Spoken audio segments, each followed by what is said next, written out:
One, what's the deal? We back in full effect. It's your host with the most. I'm Cheddar Chaz. I'm with my partner, Just A Davis, and this is the No Pick Show, aka Fan Line, and we gonna talk about it. So we got breaking news. If you're a member, you saw the news already. The Pelicans have made a hire. This is in the strength and conditioning area of the team. New guy from Nebraska, Kurt Joseph, if I'm not mistaken, well-renowned guy from Nebraska. He's everything I've read about him and have seen online from their local reporting about this his departure from Nebraska. He's like an integral in their system, integral in their program. They're happy that he's going to the NBA, but they're disappointed with losing him. El, what have you seen about bro? Because I saw you posted a couple paragraphs from the article. Yeah, so you know me, though. Like, once somebody make a hire, before was good, people. Before anybody just shit on the hire, I gotta go look and see what. Gotta go look. Look at least some of the what's your recent history, right? What's your recent history? I be having a note. So the important thing that I saw is if you go to like Nebraska's page and one of the articles that they have on him in his bio, it says Joseph was one of 6 presenters at the Performance 4 Clinic in San Antonio in April of 2025. So that was April of last year. He was one of 6 people speaking to over 100 college coaches, brand partners, NBA personnel, with like in conjunction with the men's Final Four. And basically the conference that highlights the best practices in sports performance. And they say all 6 of the presenters were among like the top people or the most respected people in the field.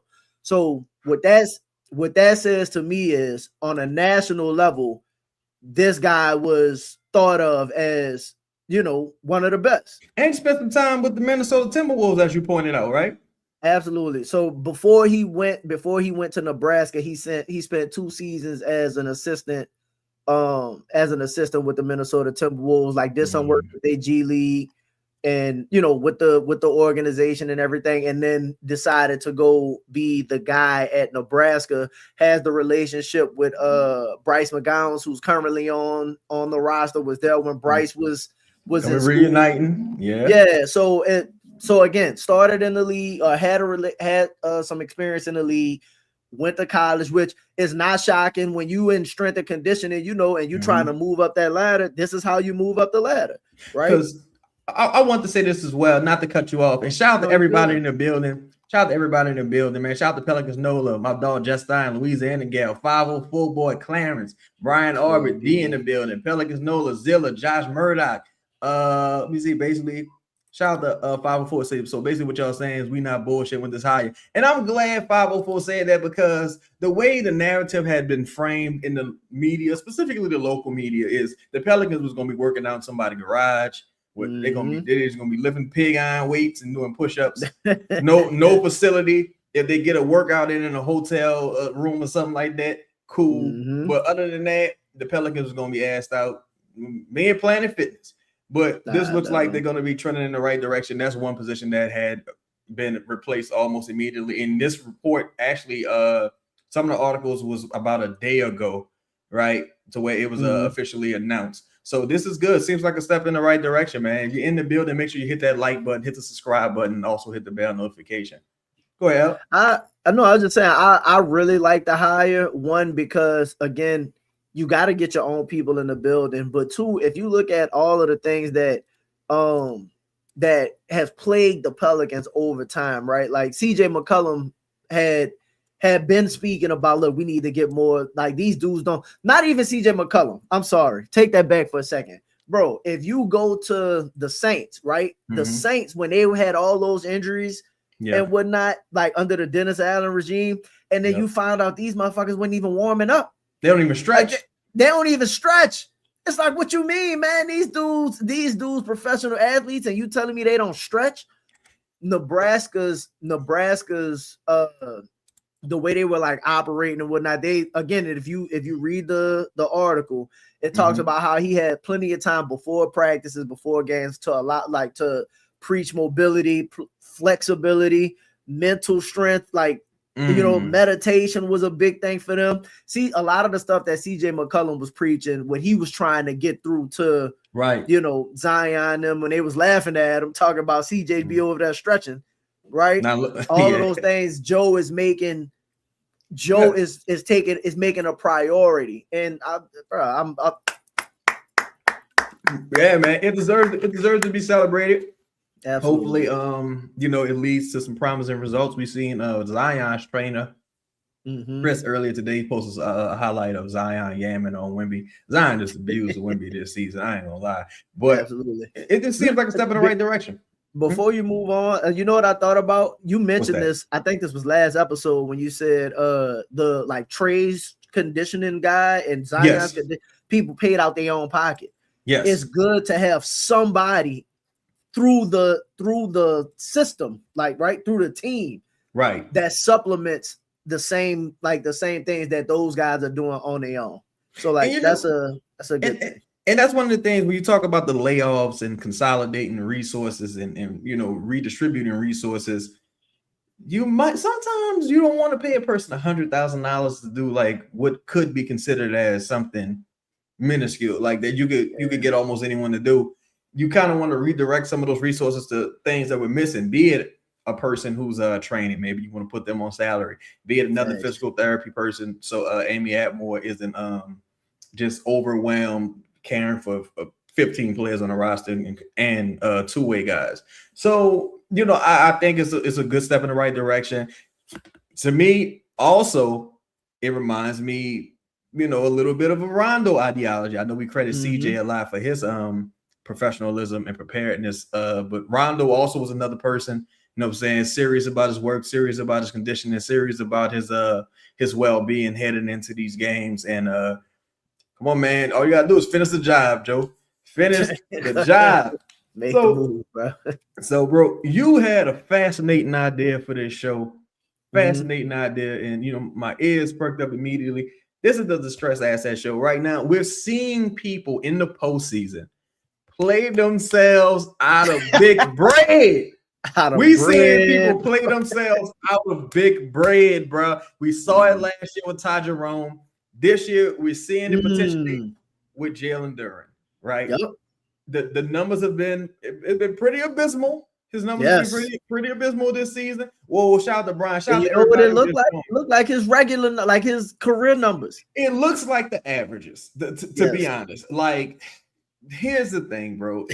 And I'm not saying this with Jalen Duren because I don't believe this is the case, but occasionally some guys just have those those Mike James seasons where they just have an out of body experience and they come back down to earth. You're like, what the fuck? Like, you know what I'm saying? Shout out to Dotson.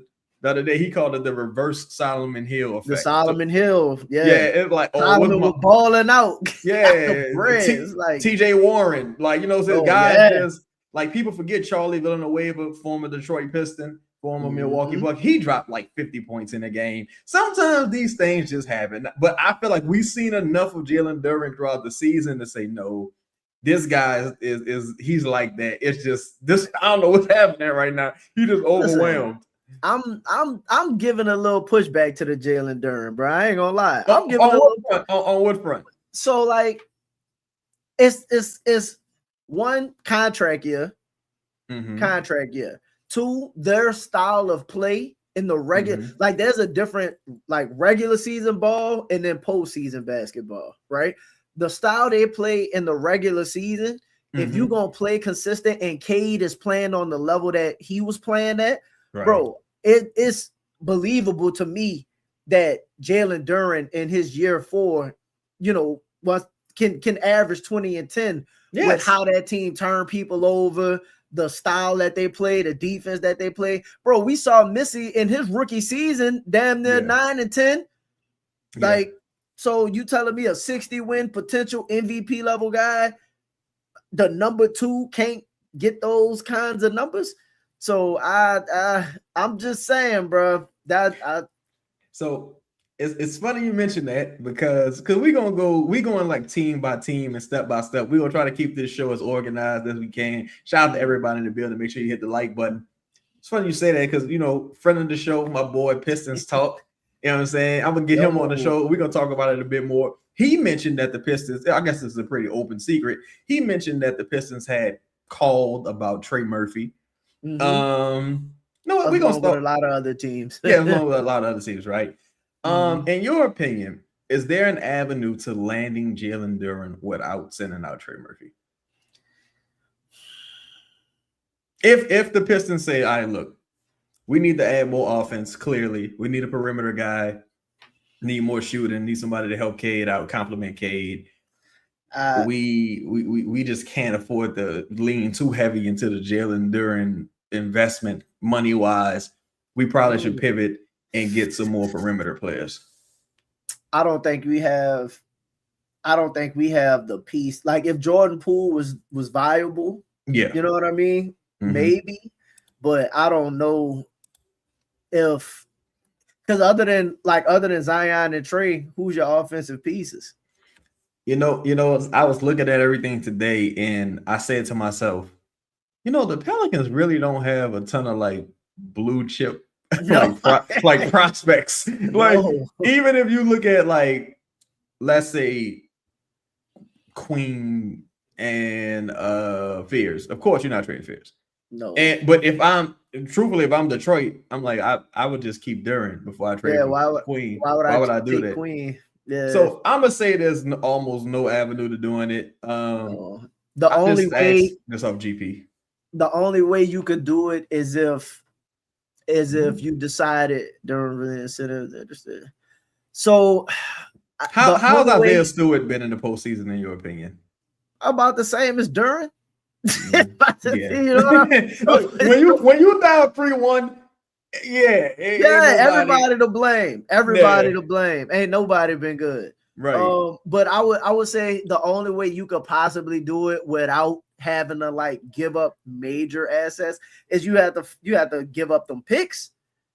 Like if you want to go that avenue where you was like, all right, look, we'll do like matching salary or whatever, but you can have 3 firsts, like 3 Pelicans first is like, that's extremely valuable. And I ain't gonna lie, you can't do it because I think you run into the same problems with Duren as far as it's like I can't have Duren and Zion and bro.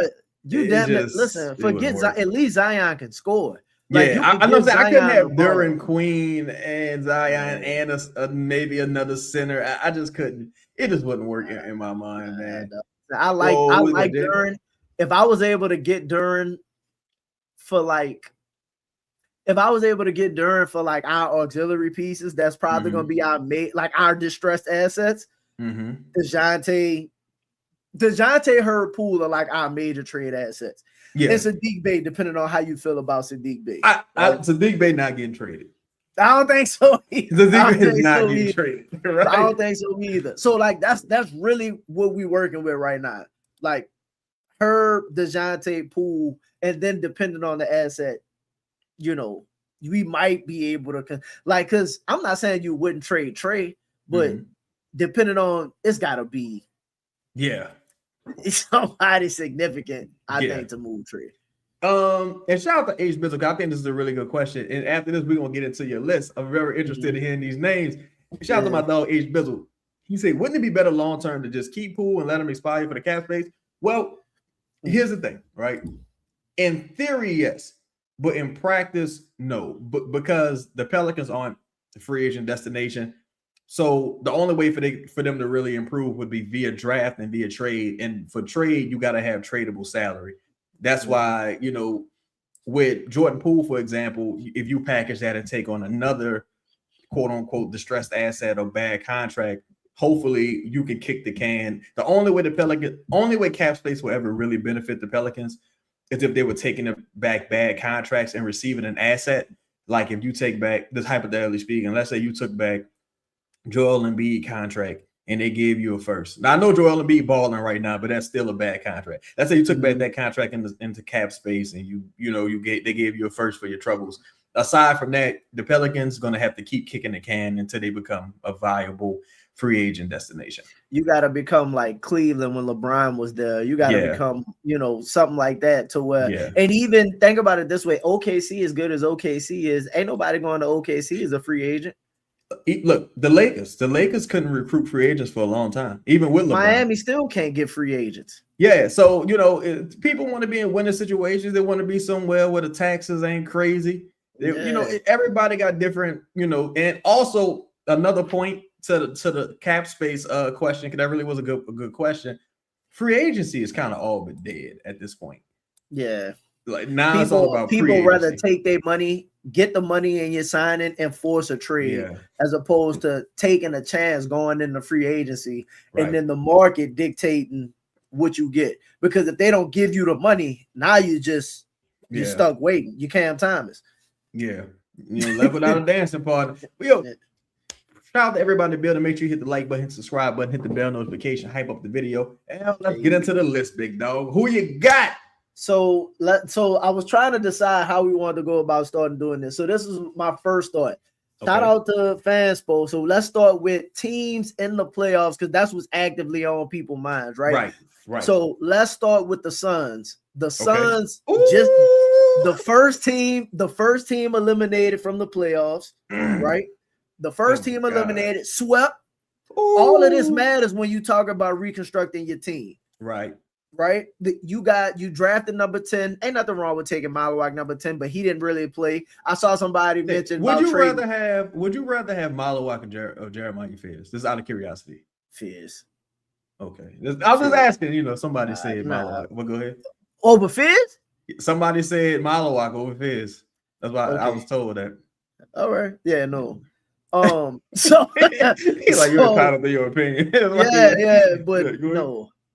So let's do it like this. So when you watch the Suns, right?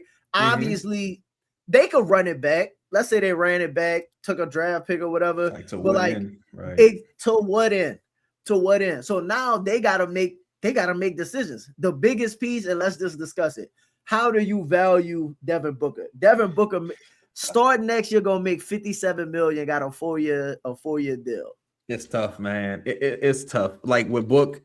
Because Book's been playing several years now without a traditional point guard. The Tyus Jones experiment didn't really work. Had a really down year from beyond the arc. Generally, he's just not the same player because he's playing differently. Like, he don't got that Assassin's Creed model about him. Average most 20.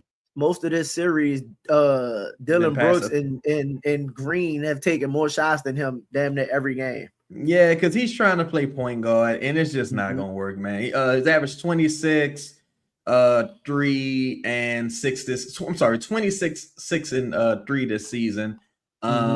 Still a hell of a player, only 29 years old, a killer. I think Phoenix and Detroit should get on the phone. So here's the question first. Do you think Phoenix willing to move Book? Yes. You think they'd be willing to move Book? I think they'd be willing to move him from the standpoint of like, look, you made so many mistakes. And at this point, there's just not a path to building a contender with Devin Booker as your best player right now. And he's getting old. He's 29 years old. The value is probably already starting to go down. And he signed, so it ain't getting no better. Like you're up. So it's either you trying to maximize Booker, right, with the fit. And if you're trying to maximize Booker, like what do you bring in? So with that being the case, they had the trade Fanspo suggested. Fanspo suggested. Which was moving. The owner ain't moving Book. Exactly. He didn't already said it. I can see that, but I can see a situation where Booker like, man, no. Get me out of here. I gotta get out of here. Cause like with Booker, it's like, bro, you didn't steal a game. But is he loyal to the soil? He could be loyal to the soil and still go pursue his royal oaths. Man, he could be loyal, but you gotta go sow your royal oaths. Like, maybe, and this is the thing too about players. Book been to a finals. Yep. You know what I mean? Been to a finals and like had some level of success already. Maybe he's happy just making this money, low expectations in Phoenix, waiting on Jalen Green, and then some of those subpar moves they might make. With that being the case, what if the trade that they suggested earlier, Jalen Green? I'm about to cue it up right here. So it would be Jalen Green and a first round pick via Utah, Cleveland, or Minnesota. I'm supposed to some kind of convoluted swap to the New Orleans Pelicans. DeJounte Murray, Daniel Gafford, and Carlo to the Suns. Now, I ain't gonna lie, trading Carlo, I'm already kind of like, I don't like that. I don't like that shit. You don't like that for being able to say your lineup look like? Because I probably would do the deal because essentially I'm getting the first for Carlo. But right, you know, with Jalen Green, he's at the 2 guard. If I presume he's 23 years old. 23 years old, he's at the 2 guard, got a history of hamstring injuries, but that's why you got a new strength and conditioning guy. I guess he would pencil in at your 2. Zion, next to Trey. Zion still here for now. Look, Jalen Green had a hell of a run at one point. With the end of his Rockets tenure, he had a hell of a run. Former number 2 pick in the draft. Not the most efficient player in the world.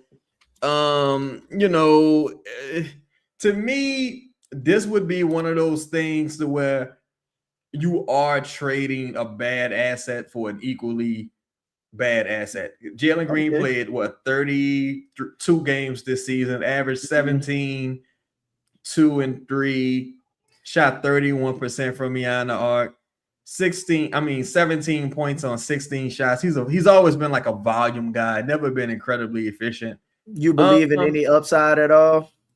Him being 23, I would have to believe in some upside, but do you think he could take Trey Murphy's? He could do what Trey Murphy does? I think he can have games of greatness, but the only thing is Trey only scores 2 ways, and both of those ways are incredibly efficient: dunks and threes. Jalen, he gets you a dunk every once in a while, but the 3-point shooting is just so bad, it's crazy. And even with his on his 2-point field goals, you know, it's at 50%. The volume is there for 3-point shooting. You would just need him to have a crazy outlier year. Like he shot 35% from beyond the arc on 8 attempts that one season. That's when Houston was the number 2 seed, I think. Number 2 seed. So to me, it's worth the gamble. But you're not overly impressed. I'm not over the moon. I'm not over the moon. I ain't gonna hold you. So right now, so if we looked at the Suns, right? So these are the assets that the Suns have. Book, I think we gotta say no to Book, to be honest. Yeah, it ain't. I don't think it's possible. Yeah, I don't think it's possible. You said no to Jalen Green.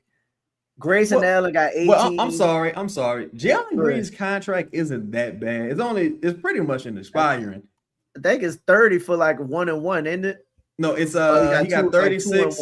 He got 36 next year, and in the year following is a player option at 36 that he's most likely gonna pick up. And at 26, he's an unrestricted free agent. So he going into next season with his hair on fire. He gonna be fucking balling, I think, if he's healthy. Yeah. So that's and you know what? I'm glad she mentioned that because we could switch that. So like Royce O'Neal, I'm not even really worried about like players like that, to be honest. Yeah, role play guys. Yeah. Yeah, not necessarily not role players, but I just don't know like the avenues to acquiring them. You know what I mean? Like I don't know if it just makes sense like salary wise to try and do those. But like for example, I looked at Grayson Allen. Grayson makes 18 for the next 2 years. Defender, like would you be interested in hypothetically? I'm not saying do this, Grayson? but like in Grayson. No, I think he's 30. Gillespie is where I'd be looking. That's my next one. The next 2 I have off of their team is Gillespie and Coffee. I'm pretty much out on Coffee, but Gillespie I think is I know that was your guy for a while. Well, he's only my guy based on the Pelicans' budget, and I know he'll probably be a minimum contract guy. Didn't exactly impress this year in Milwaukee. Didn't impress with Phoenix, but with the Clippers, he was okay. Like end of the bench rotational type guy. Can shoot a little bit. Who you Gillespie? I think Coffee or Bryce McGowan? Coffee or Bryce McGowan? Well, I'm gonna go with Bryce because Bryce is getting below the minimum, like Yeah, NBA minimum. okay. But I would prefer Gillespie over both. Gillespie is gonna be an unrestricted free agent, so like you could talk to Gillespie. He was starting for them, shot the ball really well. I think they're gonna try to bring Gillespie back. I think so too. But if I'm targeting anybody off the Suns team, because I look at their whole roster damn near as distressed assets. Mark Williams, got Mark Williams, but like Mark Williams, they gotta make space for Malawak to start next season. Yeah. So I just when I look through their whole roster, their top two guys, I don't really see as realistic options for us.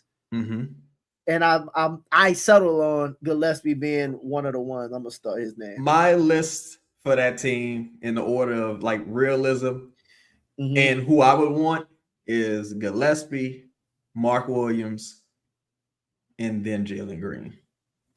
Okay, mine would be Gillespie, Green, and then maybe Mark Williams. Okay, I would say maybe Mark Williams. What if I would take Jalen. I would take Jalen too. Like if it's only because the contract ain't bad, so I was like, I ain't really give up nothing. You know what I think too? Personally, I'm the reason I consider Jalen and players like Jalen. Because shout out to Louisiana Gal, we could actually transition to the next team.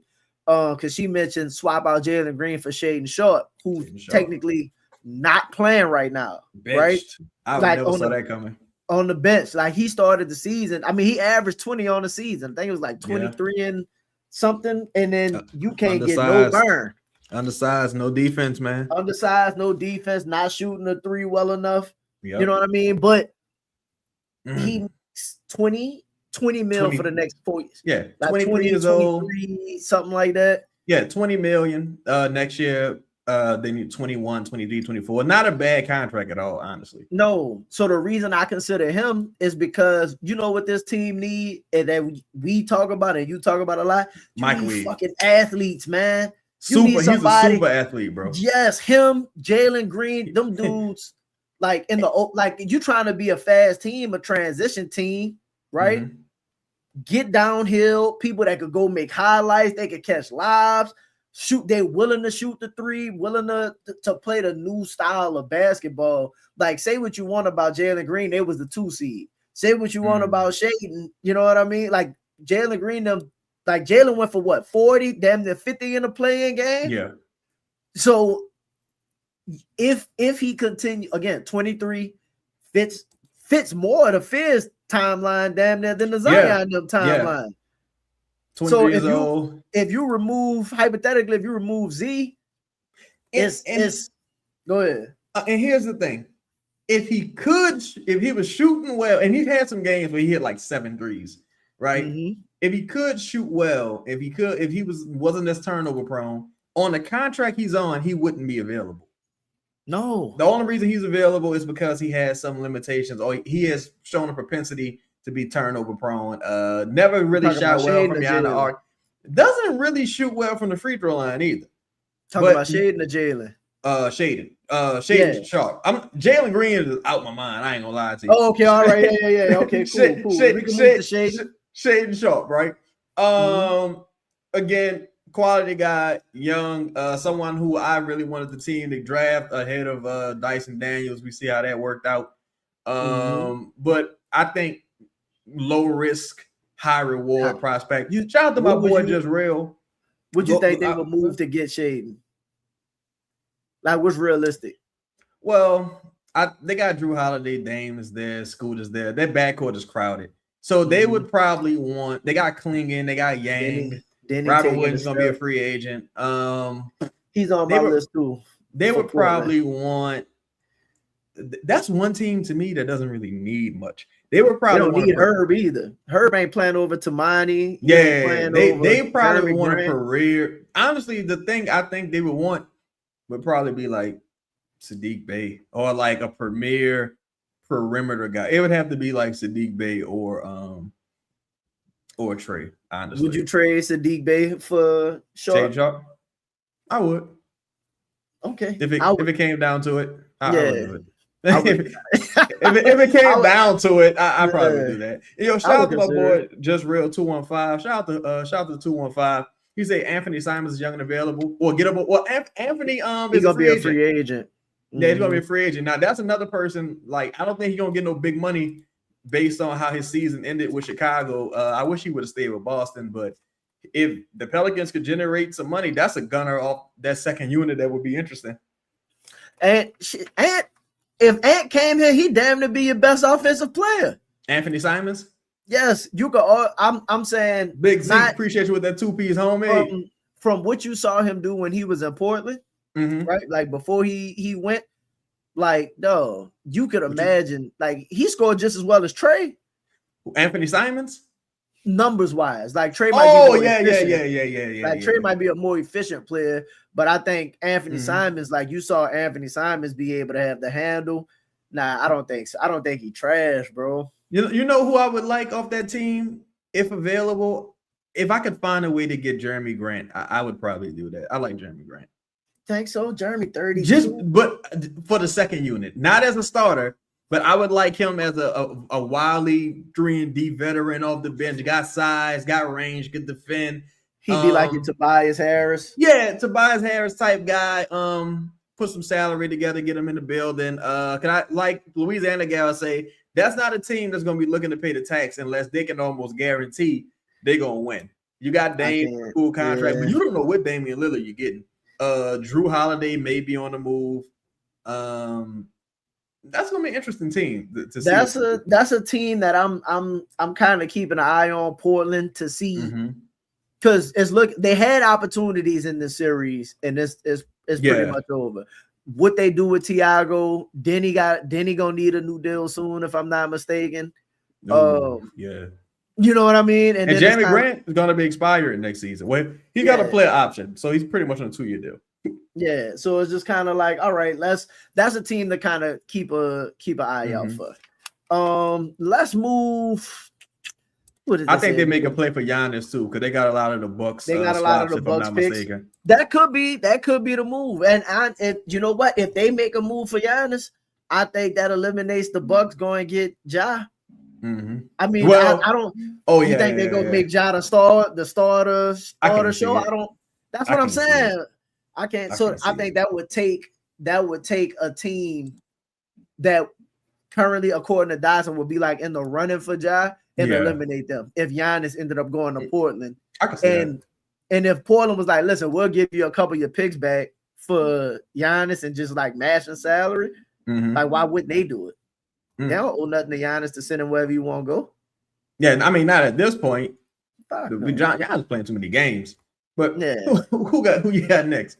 So I like this one too. The Nuggets might fumble Peyton Watson because the Nuggets, they series, we can actually do those two teams, the Nuggets and the Wolves, because both of them are kind of in a rough situation right now. If Ant don't go down, the Nuggets probably get the series over, bro. Yeah, series over if Ant don't go down. But they survive and showing up, they might come back. So let's do the Nuggets.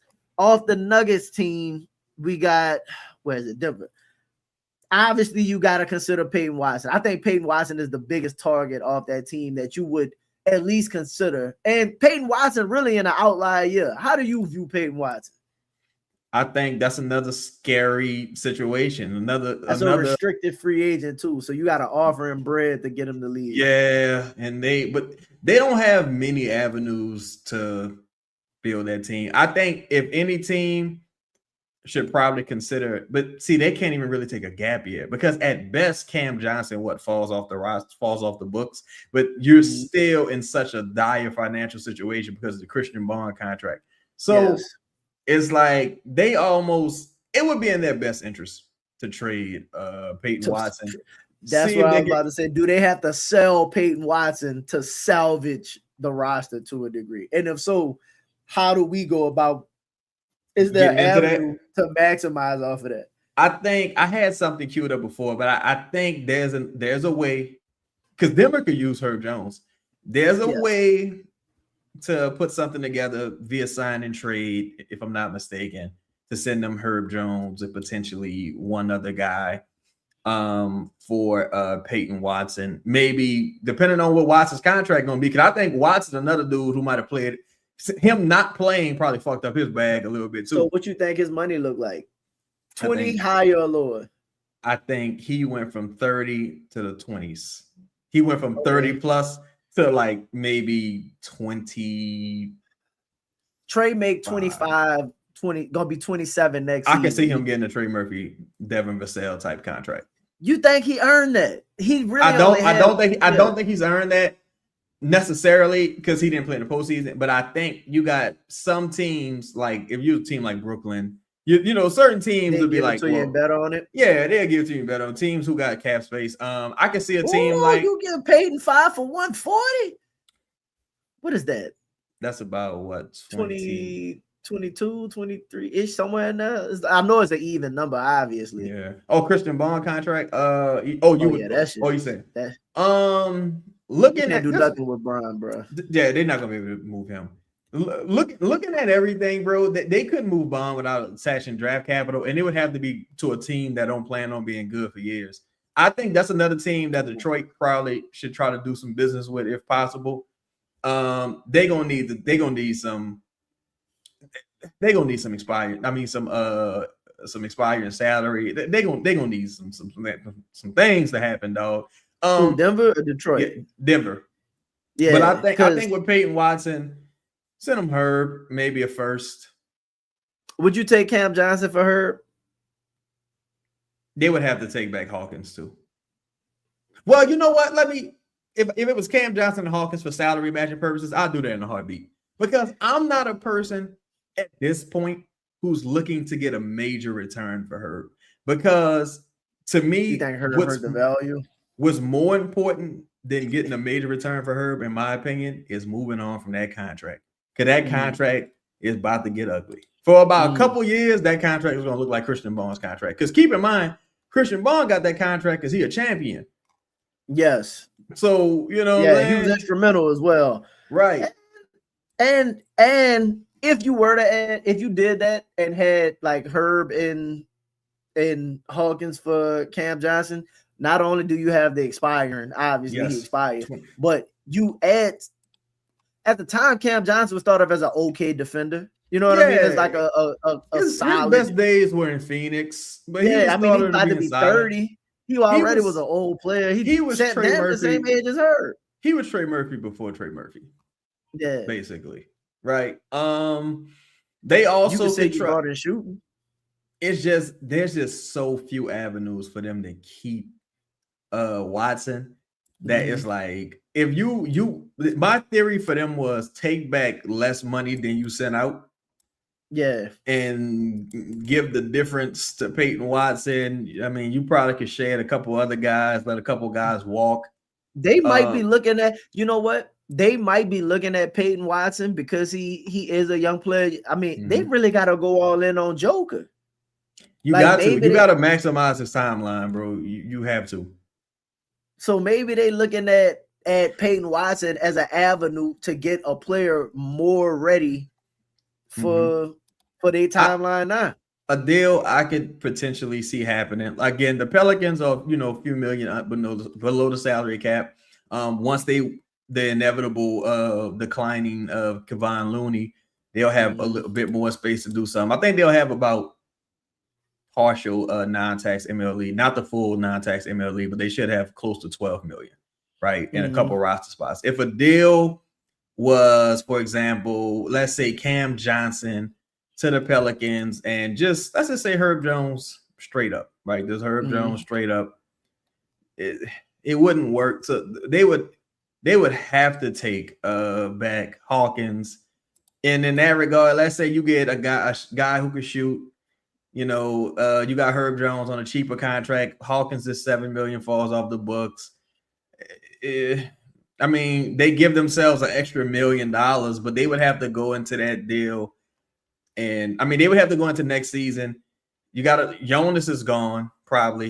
I think That's Jonas the is only like one I think that like Bruce Brown. I think might be Bruce gone, Brown, maybe. like a couple of those guys. They're gonna have to try to get out of there. Even worse contract they have is Zeke Naji. They just do not have a ton of avenues, though, to making this I team think you better. got an avenue to acquire Peyton Watson if you could. I think you could make him. I think you could make a sign and trade type deal.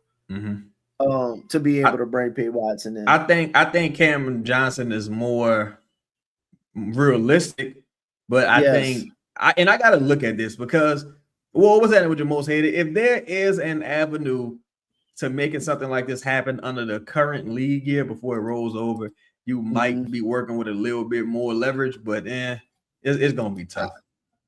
Fuck no, I'm not worried about Jonas. I ain't bringing nobody back. Yeah, it's kind of over for Jonas. Like Jonas, I ain't bringing none of the old pals back, though. Yeah. Would you bring CJ back? If CJ gonna get a nice little chunk of change. CJ gonna get like 20. CJ done earned him some money. Yeah, CJ is slick dog, boy. CJ keep a check. Yeah, CJ done earned him some money. Let's see. Let's do a quick one. Golden State asses got eliminated. They you don't know what they got going on. The only thing for Golden State, I think, of value that would realistically get moved is Porzingis. What you think of KP? I think he's gonna. Isn't he unrestricted free agent? I think KP it's a wrap, dog. You wouldn't take no swing on KP? Not via trade. I'm not giving up nothing valuable for KP. KP, I don't even. You could. Go ahead. One, he an unrestricted free agent, so I guess the only thing you could do it is like. I mean, if it was a trade, technically, yeah. But a sign and trade. But even then, like I wouldn't want to hard cap myself for KP. KP play every once in a while. Okay. And it would be one thing if KP just wasn't performing.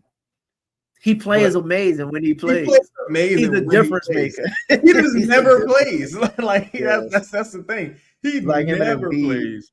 He's not Embiid, but you know what I mean. Yeah. Like he was the difference between Boston beating the brakes off Dallas in that finals. Right. He got healthy for the finals, and he couldn't do nothing about it. And it's like his thing is he has like a sickness of some sort versus it just being like he got bad joints or some shit. But he like you can't really nurse him back to health. So I'm leaving him alone. Okay. The only thing I thought of, like, bro, if you could get KP is like that type, that Khalil Ware, Chet type player that we need. I'm like, if you could get it for cheap somehow, you gotta. I think you kind of consider. But I'm with you. Like, if it's not a super easy type deal, I can see it being no. But God bless him, man. Thoughts and prayers to him. I hope whatever that situation is, he's able to get over that for real.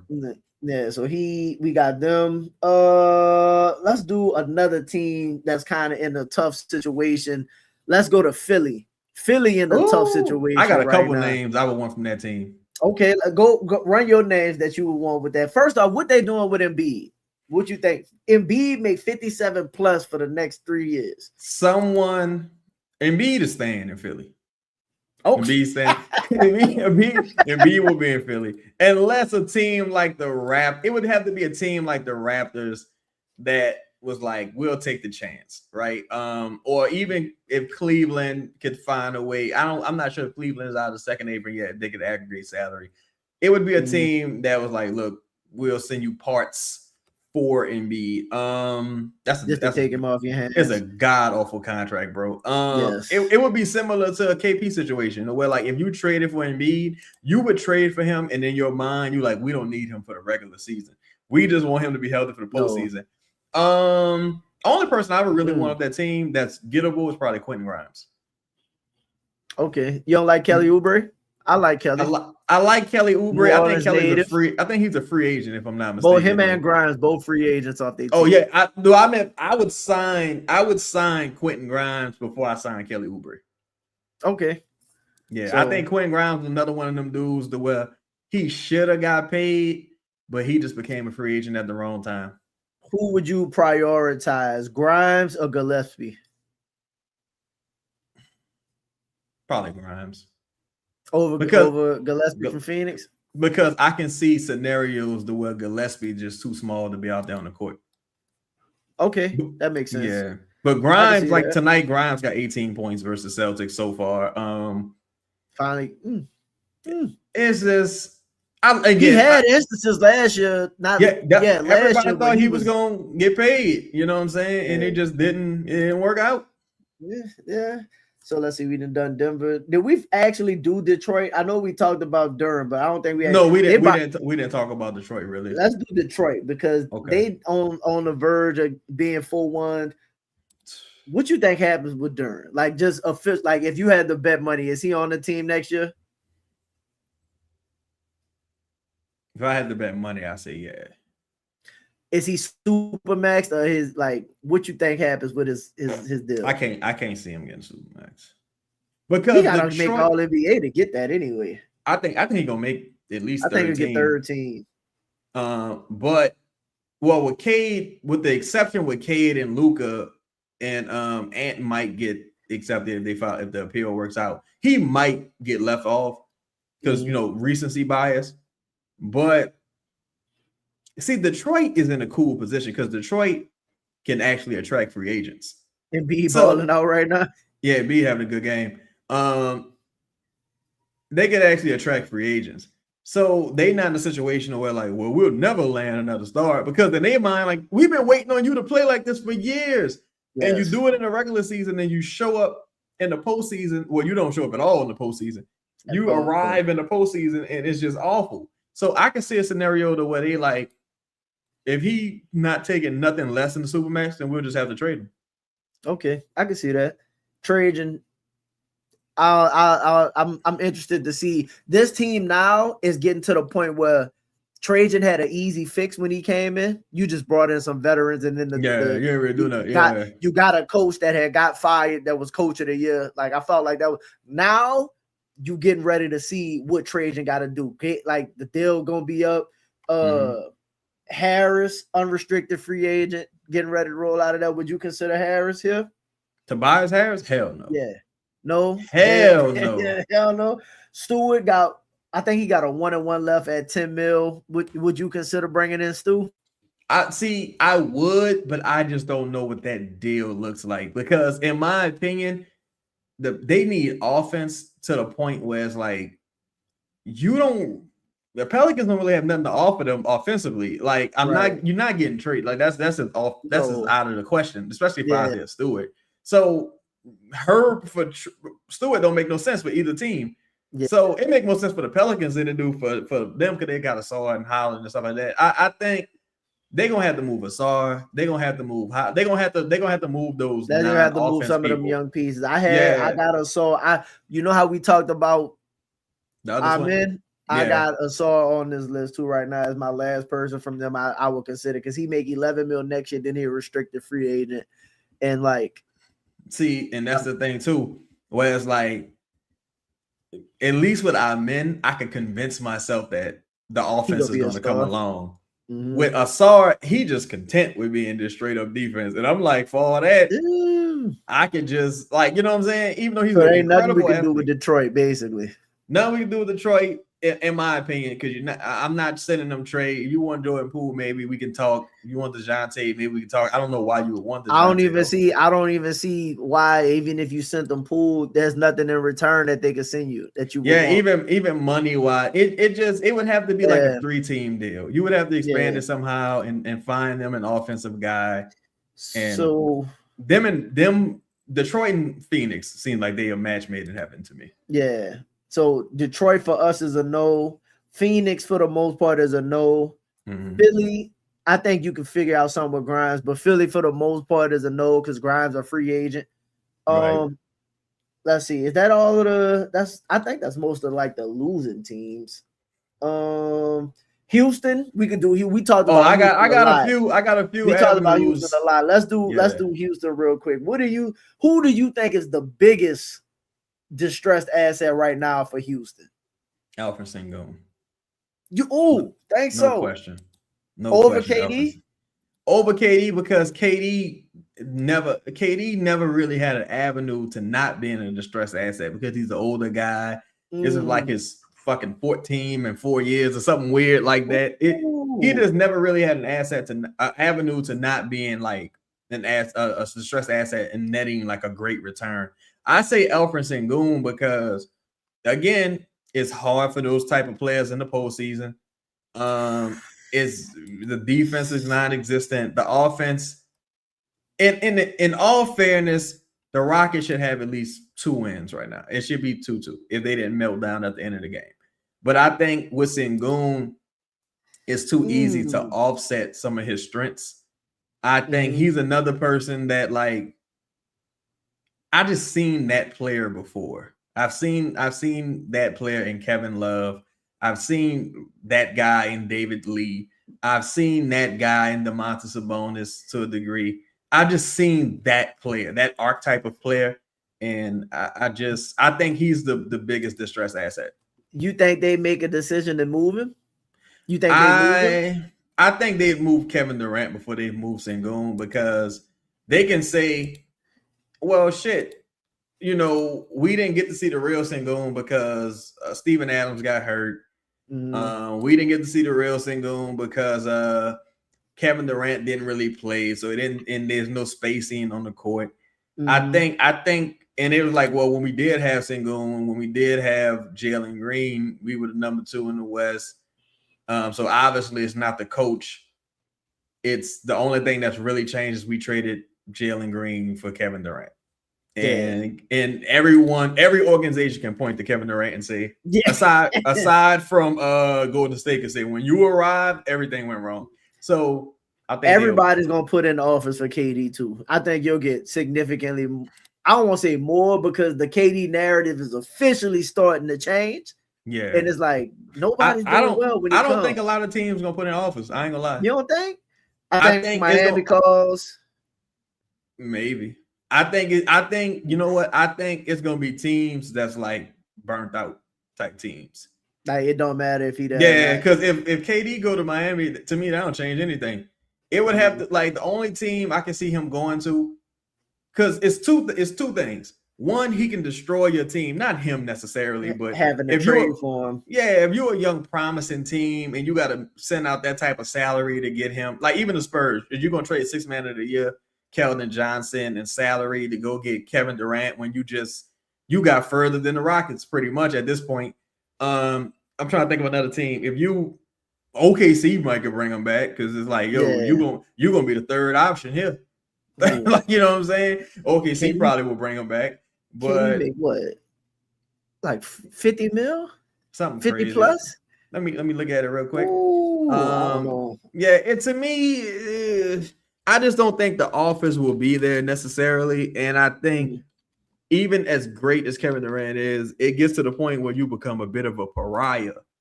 And it's like look, he only make 46 million next 43 million next year, and then you got a player option for 46. That ain't bad, right? But it's like cool on KD back in OKC. Yeah, KD, wherever KD go, he would have to be about a third option. Yeah.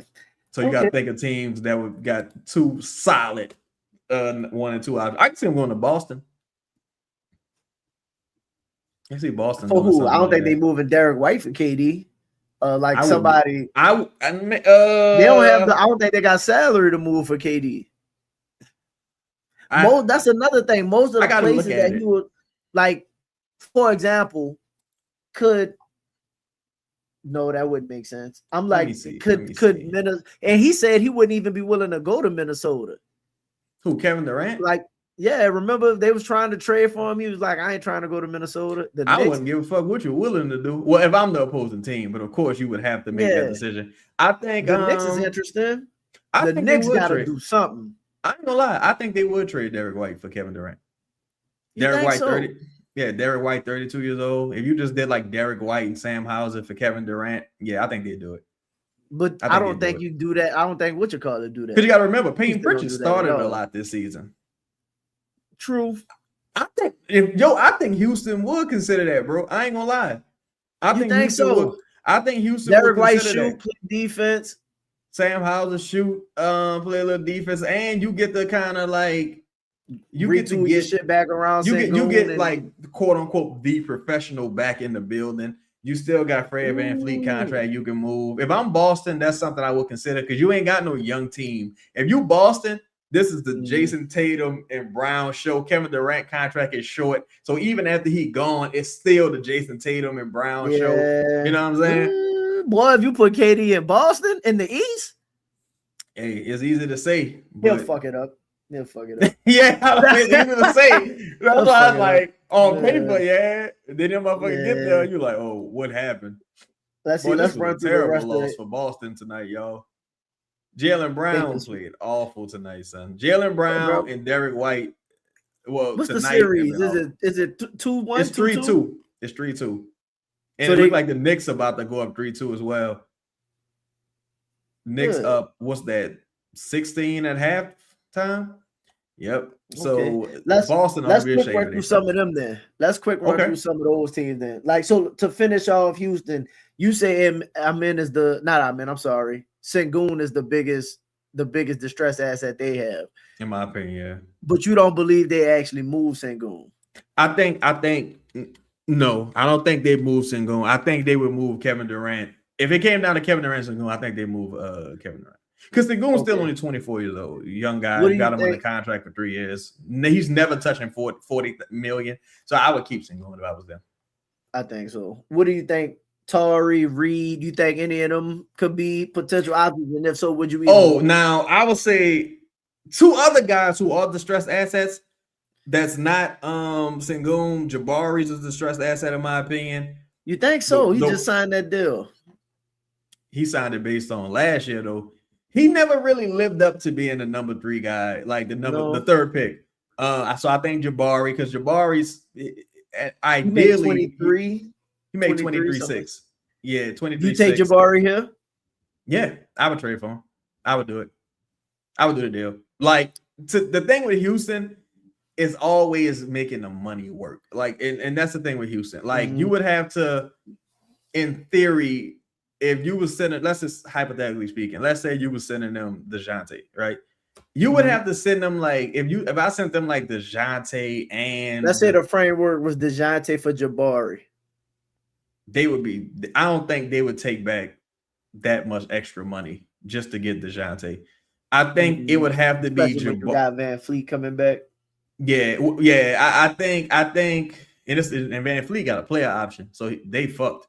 I think they would. It would probably be like if it was like DeJounte and Hawkins for Jabari, and I don't think they'll give you Reed Shepard not this soon. No. It'll probably be like DeJounte. I do that though. DeJounte and Hawkins for Jabari, and if they could convince you to take back Dorian Finney-Smith, because that contract is abysmal. If you had to take back Dorian Finney-Smith to get Jabari, would you? No. Okay. Too many years. He don't really play. For all that, hold on. Let me think. Because DeJounte contract is what, 2 years? He got 2 years left. Tari Eason, yeah. DeJounte got 2 years left. Tari Eason gonna be a restricted free agent. And he is over for him. He probably his money up too. He should have took that deal when they offered it. Yeah. Probably not. I'm probably not taking Dorian Finney-Smith contract. Bro, as you look through these, it's a lot of deals you not really. I ain't gonna lie, for a lot of these teams, bro, the Pelicans are in a really good situation. That's what I'm saying. Compared to some of these teams, bro, like for real.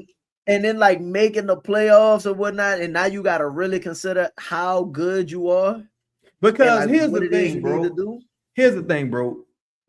Because when it comes to being in a good situation, people are looking at teams in the playoffs, right? And it's like for Denver, the goal is a championship. Yes. So when you don't get the championship, you failed, and you don't have many avenues. Well, Houston got some avenues because they got young players and contracts, like young players, but you wouldn't be able to fill out the rest of the roster in some instances. The Lakers got a ton of avenues to like a championship. OKC got avenues, whereas like certain teams just don't have a ton of avenues to improving that roster greatly. Like at this point, if you Houston, you ain't really got a ton of avenues you could get Giannis, but how you gonna fill out the rest of the roster? You needed your young players to really pop. And you then needed a moved Man Thompson early. to be like that guy right now. Like, you know what I'm saying? So yeah. But I would definitely do that deal for Jabari. Let's like speed through some of these. Like New York, Bridges and Cat, I think, are the two biggest issues that they got over there. You've realized that Brunson might be too small. Josh Hart old, and they team old, bro. All them dudes 30. So like, if you don't win now, like where they fucked up at, they probably, well, of course, with the Michael thing, they gave up too much for Michael. And I think you could have. They didn't win. Like you giving up that much for Michael, you better win. OG fell off. I think you should have kept DiVincenzo instead of bringing in Michael. Cat, that pairing with Brunson didn't really work, and you kind of moved away from Cat as the offensive guy. Would you take anybody off that roster other than Cat? Maybe, because right now the biggest knock I got is maybe Bridges 36 mil for like 3 years. I got Mitch Rob too. Maybe Mitchell Robinson. Yeah, I can't see. Like I said, Cat make 57. I think they're gonna have to move Josh Hart because nobody taking some of them other guys. They're gonna end up having to move Josh Hart. I think they're gonna be stuck with their roster because you don't have picks. If they lose Mitchell Robinson, they really gonna be in trouble. Yeah, and I can see him leaving. To be honest, he gonna want to start somewhere. Yeah, so I consider Mitch Rob here. If he was gonna play games, I would consider. To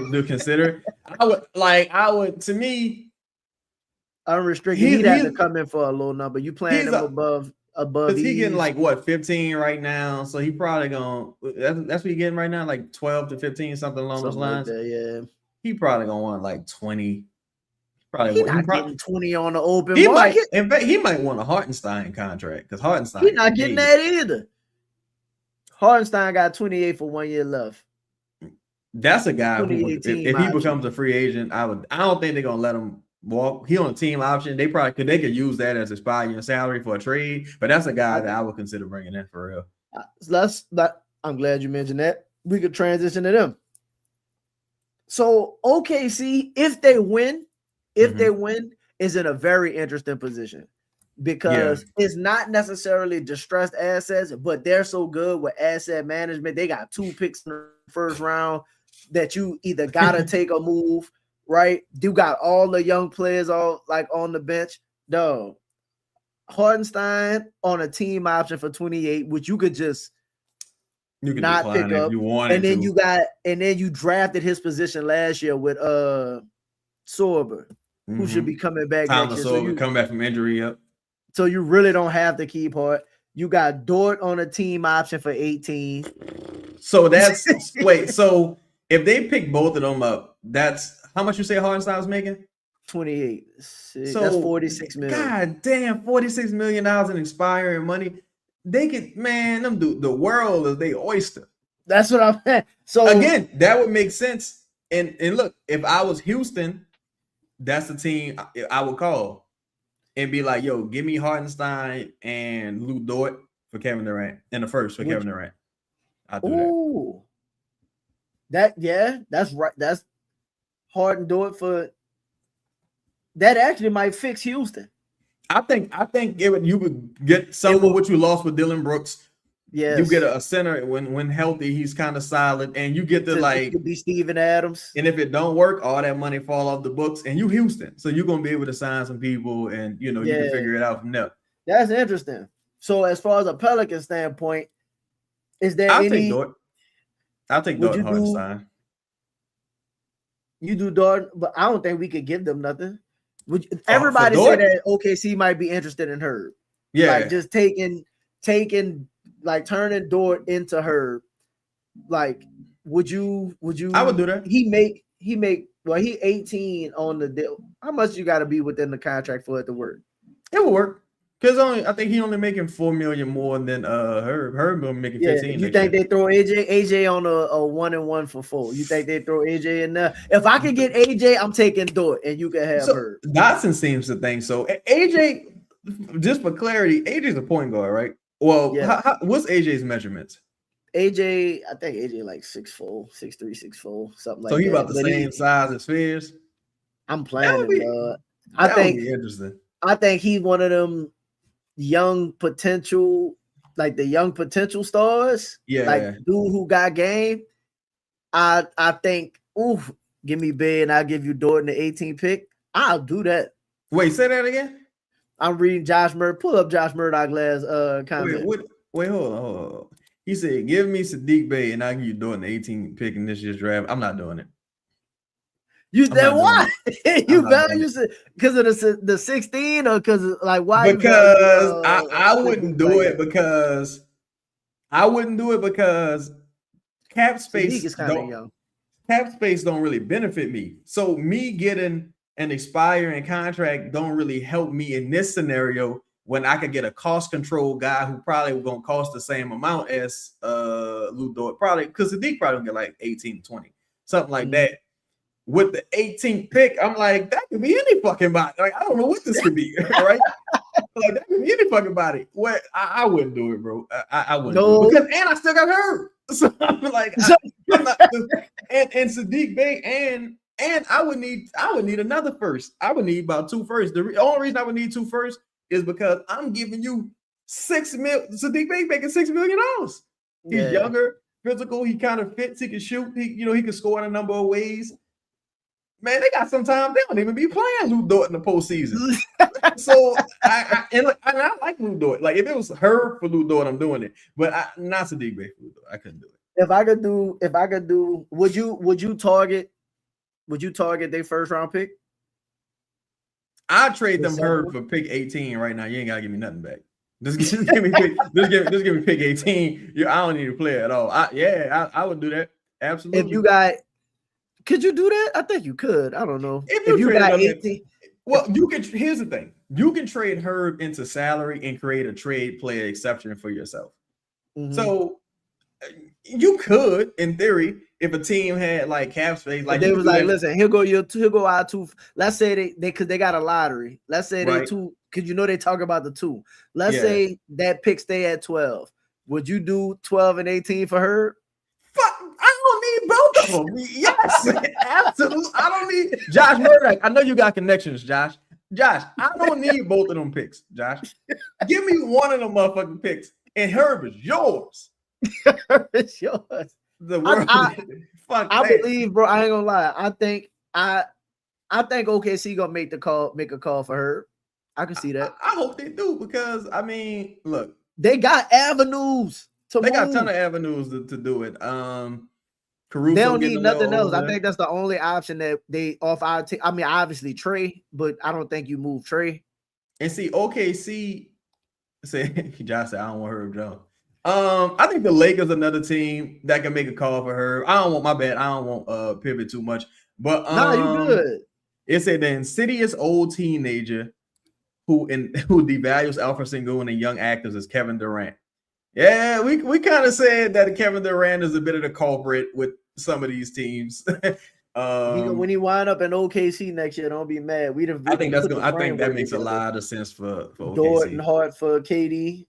Yeah, but the only people I would want up that team is I'll take Mitchell. If there was Mitchell and Dort for Herb, and let's do it. Fuck. Yeah, I'll do that. I like AJ. Oh, McCain. I think they like McCain. Yeah, McCain ain't playing right now. Ain't going nowhere. Ain't none of them playing. No, them dudes ain't even playing right now. I think they're gonna keep him there just like off GP. Because he was They got them doing TikTok dances and shit. They don't keep him. All right. So another person I would try to get from Phoenix, if they was willing to trade Dylan Brooks, I would take Dylan Brooks on the team. I would take Dylan. I ain't even have him as. I don't think Dylan is a distressed asset. That's why he wouldn't. Nah, he not. That's the thing. Like that's a good point. He not a distressed asset at all. I was like, man, Phoenix would be dumb as hell to try and move Dylan Brooks. He ain't the best player, but he cold. He one of the ones on that team. Yeah, facts. Let's just kind of eliminate some time. You want like rapid fire some of these?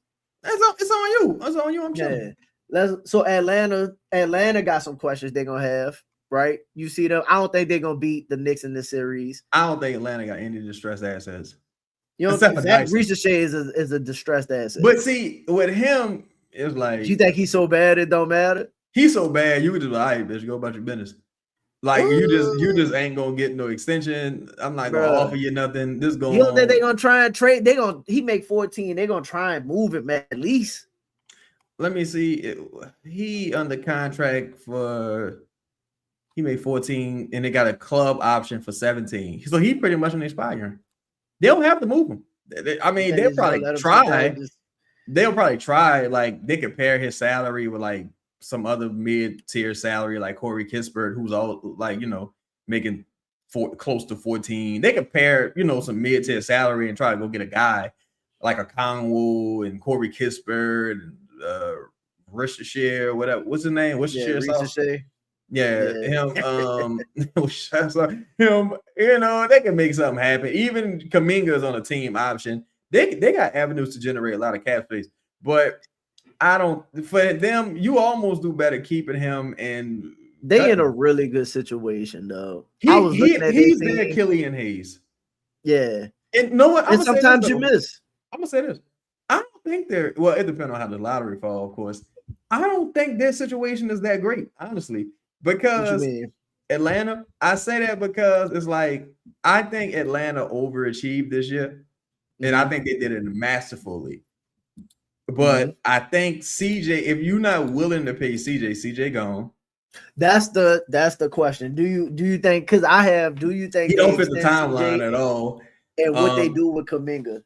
I think they probably look to extend them. I think they probably. Like Kuminga probably wants a longer term deal, but see if I'm Kuminga, I'm a little scared though if they don't pick up my option because you probably ain't getting 24 again. Like that's what I'm saying. Yeah, so he gonna be on his best motherfucking behavior. So they gotta pick like if you him, you ain't praying they pick up your option. Yeah, if you him, you praying they pick up the option, right? Would you target? Would I target him as a Pelican? Yeah. You mean via free agency? Well, I mean, what your assets are. You talk about signing trade, something like that. You got expired. Well, if they pick up his option about trading for him, I don't really know what I could send them. The only thing you send them really is Poole. Yeah, and he make. Would you be willing to move Herb and Hawk? If I gave them Herb and Hawkins, and then I know they fans of Herb Jones. If I could give them Herb and Hawkins for Kuminga, I would do it. I would do that's that. Bryson's guy. Yes, that's Bryson's guy. If I can give them those two, for oh boy, but Bryson might not be there. That's the thing. Bryson might take a job. You're right. Yeah. So I'm looking. That's the only thing you could look at. I don't really think they team got like distressed ass. I don't think they're great, but I don't think they in a position to where like I gotta move. When I look at their roster, aside from Jalen Johnson, who's been incredible, they got some not awesome contracts on this bitch, and they got a bunch of like role player type guys who I think kind of overachieved this year. Again, you got because remember Therese Halliburton's coming back next year. Indiana and dog. I look at Indy roster. I don't even have them as a team. They situation so ideal to me. Yeah, like there's a bunch. Like I think the East. Well, what up, Looney? I think the East is going to be a little bit better next year. The Edge going to be in year 2. You got Charlotte coming up in the ranks. I think Atlanta. Because look at this. When it comes to like teams like Atlanta, teams like Toronto, you played the Wizards 4 times. You played Indiana 4 times. You played, I'm trying to think. I'm sure there's another team in the East that was tanking. You played Milwaukee 4 times. Like, you know what I'm saying? That's 12 games for each team against guys who are actively tanking. So, and you played the Sixers. You played the Sixers with all kind of shit, depending on when you played Charlotte. It was just all kind of avenues, right? To get to stack wins. So it's gonna be interesting. But if they would accept Herb and Hawkins, I'd do that and hang up the phone. Hurry up and do it. Like, because you're gonna have Herb making $20 million and Dyson. Who's gonna score the basketball? They did change. The tanking rules are officially changed yet? Because that's gonna That's gonna be interesting with how all of this move forward too, as far as draft picks and stuff. That's gonna be very intriguing. Let's see. Listen, let's do real quick. We'll run through some of the teams that didn't make the playoffs real quick. Okay. What you think of MPJ? Because I think MPJ gonna be on the move. He made 40 1 year for 40. I would do it.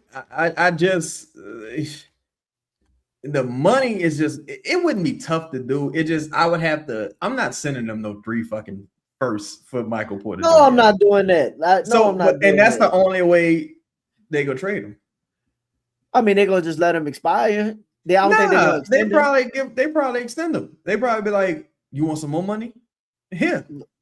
I mean, they ain't got nobody else. They gotta pay somebody. So and that's the thing. It's like you gotta use the money. Michael Porter Jr.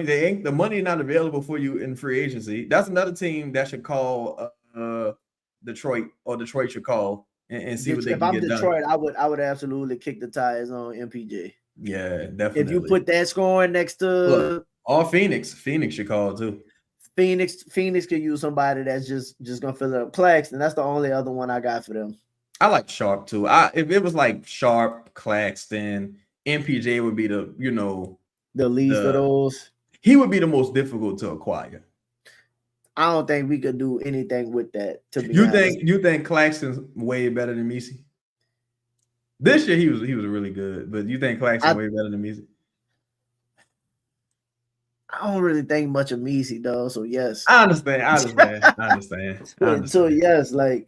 I don't see enough. Let's go to the Hornets right now. For them, the only distress asset I got, and it's not even distress. Kobe White, who a free agent, which I think they're gonna sign and bring him back. But like, I kick the tires on Kobe White. Get you another. I think you're gonna need another guard and some scoring. I would love to get Kobe White on the team if we could. That's the team to me. No distress assets that I could think. Yeah, the only other one I have, Bridges, is on a 1-year deal for 22. And so he one of the guys who like they culture guys. Yeah. So no, okay. No, I don't got nothing I can really offer them. I don't think. No, Zion, but I don't think Joe not doing that. Obviously, yeah. Brandon Miller got a year left before his deal start coming up. So like, unless you're willing to try and see what they're willing to do with B Miller, but I don't see that happening either. Him and Melo started coming in their own. So no Atlanta, no Nets, no Hornets, Bulls. We already talked about Simons. Would you consider Sexton? Pause. At one time, if he was gonna join the team via free agency, like if let's say I missed out on getting like Ja Morant or a premier point guard type guy, I wouldn't mind Sexton on the team as like a veteran type guy. Yeah. But now I'm in a weird spot. I think you're gonna need another guard. You definitely gonna need a point guard. But now I'm in a spot where like Sexton and Fizz pretty much play the same. So I don't know. Like, what was this? I did like Sexton for a long time though. Yeah, we're gonna have to pause that whole Sexton comment. Pause. My bad. I'll say Colin. Yeah. Let's look at Cleveland. Still playing in a tight series, right? I don't know what's going on with Cleveland. But you got Mobley. I think you got Mobley on the thing. Is Mobley the biggest distressed asset for them? Is it Mobley? Is it Allen? Or is it their roster? It gotta be Allen, because Allen does this every year. The thing with Mobley contract is so fucking bad.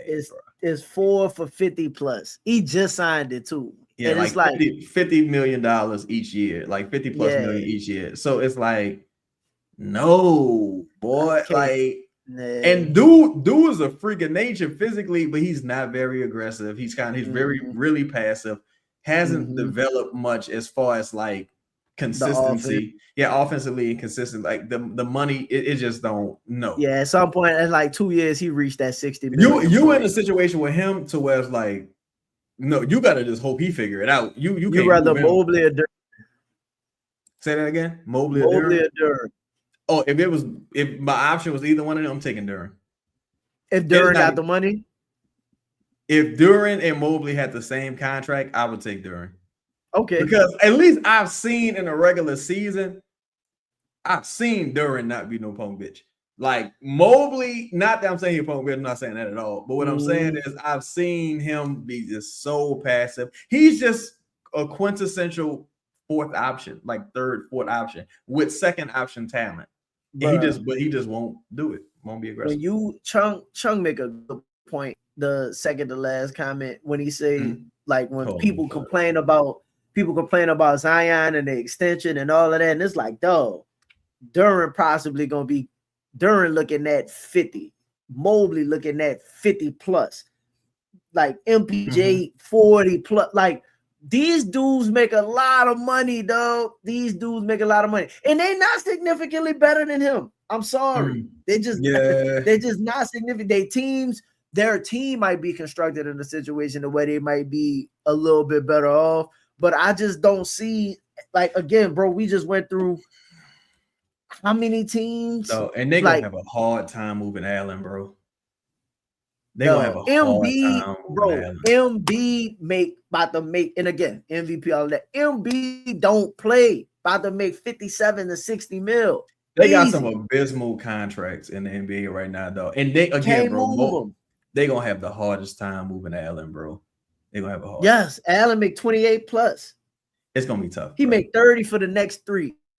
Like 30 for the next 3 seasons. And you already done seen multiple years in the playoffs what he do. Because initially I was one of the people who was like, I might consider just to have like a starting regular season. Yeah, a real center. Yeah. I would have done it probably a year and a half ago. I was in it last offseason. Last offseason, I would have done the deal. But for now, BI, I would consider it for BI. Yeah, I would have did it. But like that contract is just, you're not even reliable in the regular season no more, bro. Like you just really falling off a cliff. And that's why, to me, the center position is one of the worst investments in the NBA. If I'm not getting Rudy Gay level production, because to me, there's no real in between. I either better get a Rudy Gay type guy, or I can just get a dude off the street, damn near, who like just don't Isaiah Stewart type. I'm paying Isaiah Stewart at 10, giving you the same thing that Claxton give you at 25.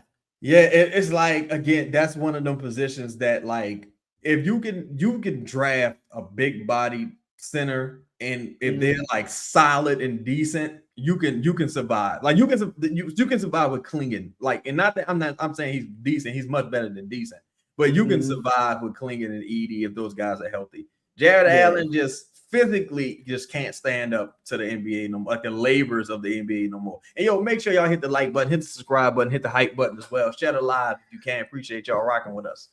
Let's go to one of the ones I know you like. Dallas. Derek Lively. That's my dog. 1 year, $7 million.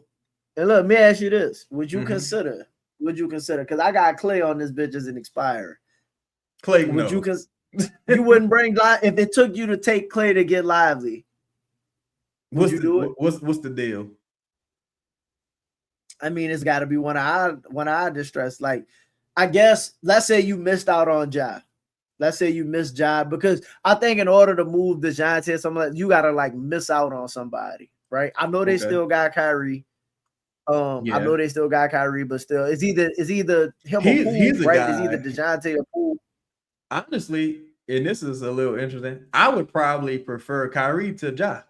If I could get Kyrie over Ja, I would probably get Kyrie. I'll say this. How much Kyrie made? Kyrie got 1 year left?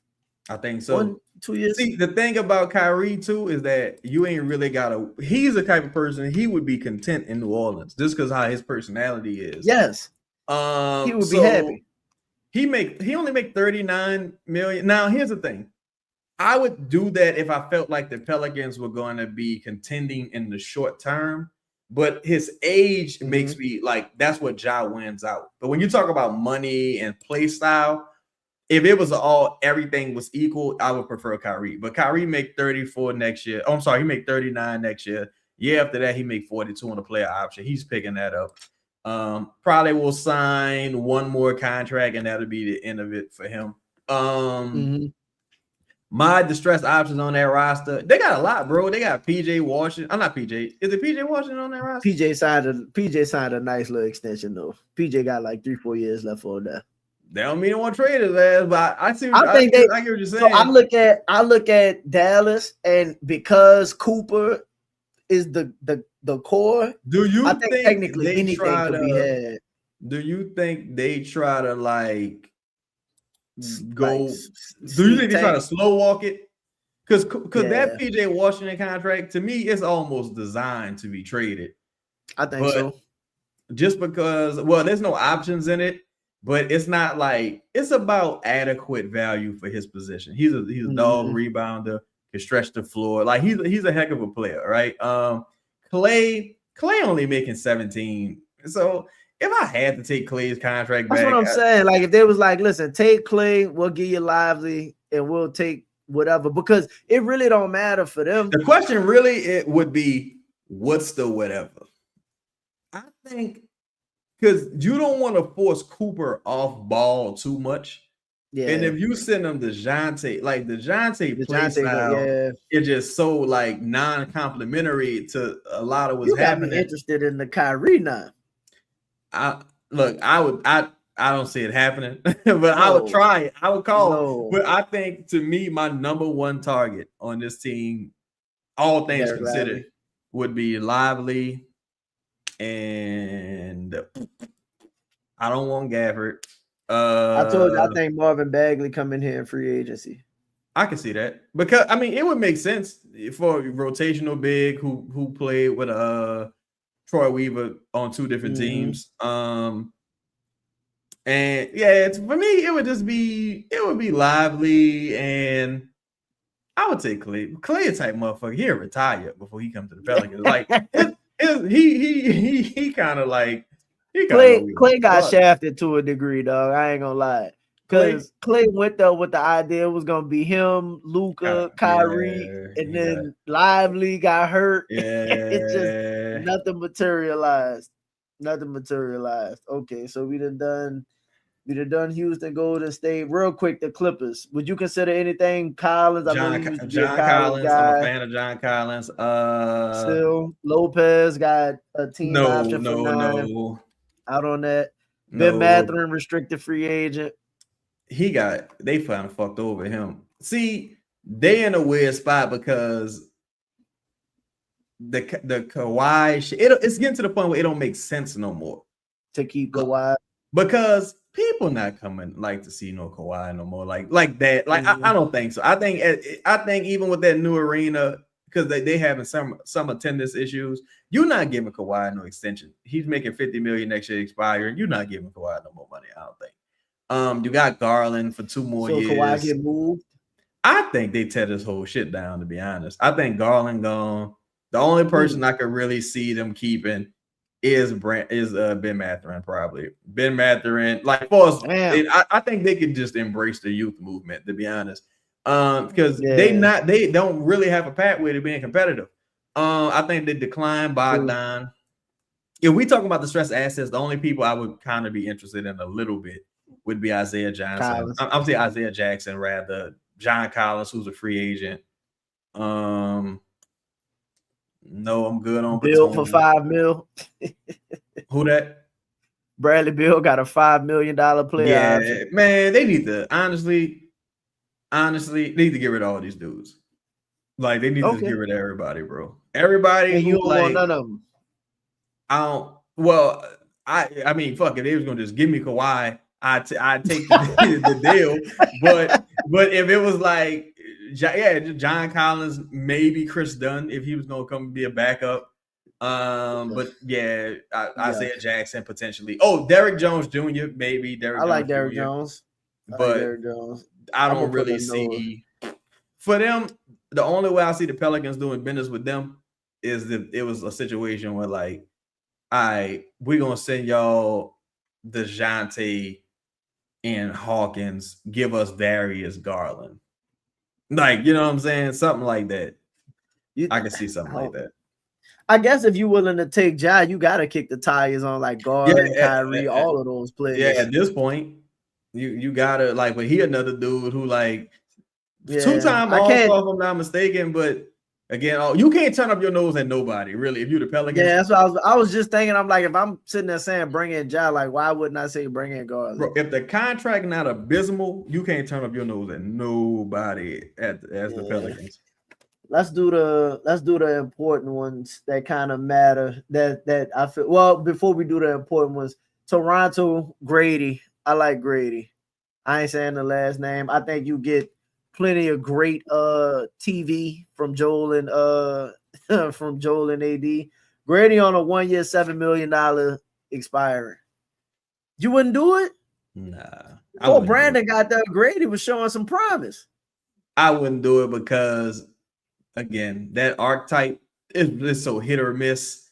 And then, like, if I because to me, that's like a Jordan Hawkins situation, right? The way it's like, I can get a vet men motherfucker to do it. Grady niggas doing like, because I would have to, if I traded for Grady, it would be a situation where I'm trading for you so you could hit free agency and I can pay you like $3 million. Yeah. Or you come to the team and you just totally outplay this contract. I come in with that Sadiq. I need a proven motherfucker. Like, to me, this year Gillespie proved it. I need a motherfucker like that proved it and is worth the $7 million. I can get two motherfuckers off the street for $7 million. That might get you two ways, and they might light the world on fire. So nah. Yeah. All right. Obviously one of the big ones is Sacramento. Sabonis, Levine, Malik. I got Sabonis on the thumbnail on the mark. I know I took a while to get to him. Sabonis. I would do that deal, bro. I'm doing it. Like, if it was how do you go? He got 2 for 45. Yeah. How would you go about getting Sabonis? Just DeJounte and Herb, and maybe a swap. You take Sabonis. I think we talked about that. You said you take Sabonis over Sengun, right? Nah, I probably would take Sabonis over Sengun only because of the rebound, and I think that would help my defense just by proxy. Player for player, I'm probably going with Sengun. I think Sengun could play off of players a bit better than Sabonis could. Sabonis is like a hub, like a true hub, but I just don't think they trading Sengun. So Sabonis to me, the stressed asset all the way. That's a team that don't have many avenues to even being solid.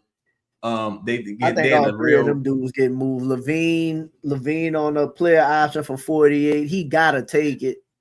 I'm trying to figure out who the fuck about the trade, but then again, that's the situation like the Pelicans. Like, if they said, hey, you want Zach LaVine at the 2 for give me Jordan Poole and give me Jordan Poole. Yeah, but no, it would have to be like Jordan Poole is a Hawk. Yeah, Poole and Hawk. To me, the key. He made 50. He made 50. Yeah, it would have to be. The only way the Kings would do some of these deals if they would take him back. Like, to me, Sabonis make more sense than Levine because you just got to bite the bullet one more year with Levine. Whereas with Sabonis, you got a chance to start chipping away at the money. Poole is expiring, Hawkins is expiring. Sabonis contract only like 2 more years, so it ain't that 45. Bad. If you the Pelicans, you do that deal. I think Joe Dumars was there with Sabonis in Sacramento at one point. He got a relationship with Scott Perry. If Sabonis was a true option, and I gotta say this, when people talk about Derek Queen, even Jeremiah Fairs to a degree, to me, I think both of them dudes is I think Jeremiah Fairs is a promising player. I think I'm kind of in wait and see mode with Derek Queen. I'm not taking any talent based on them two guys, right? Because as good as I saw Fairs be in the end of the year, I didn't see enough throughout the whole season to where I'm ready to hand the keys over to Fairs, right? And I ain't see anything from Derek Queen that make me confident in playing him like significant minutes or like starting him next year. So you just continue building out the roster. Yeah, basically. I'm adding talent, bro. I'm building out the roster, adding talent. Okay. I ain't tripping. Are you considering either of them as starters next year? Like, at some point, you be like, I'm looking at them possibly starting for me next year. there's a pathway, and just based on what I last saw, there's a pathway to Fears being a starter. It's a slim one, narrow one. To me, there's no path to Derrick Queen starting next year. If Derrick Queen starts next year, I think something went terrible.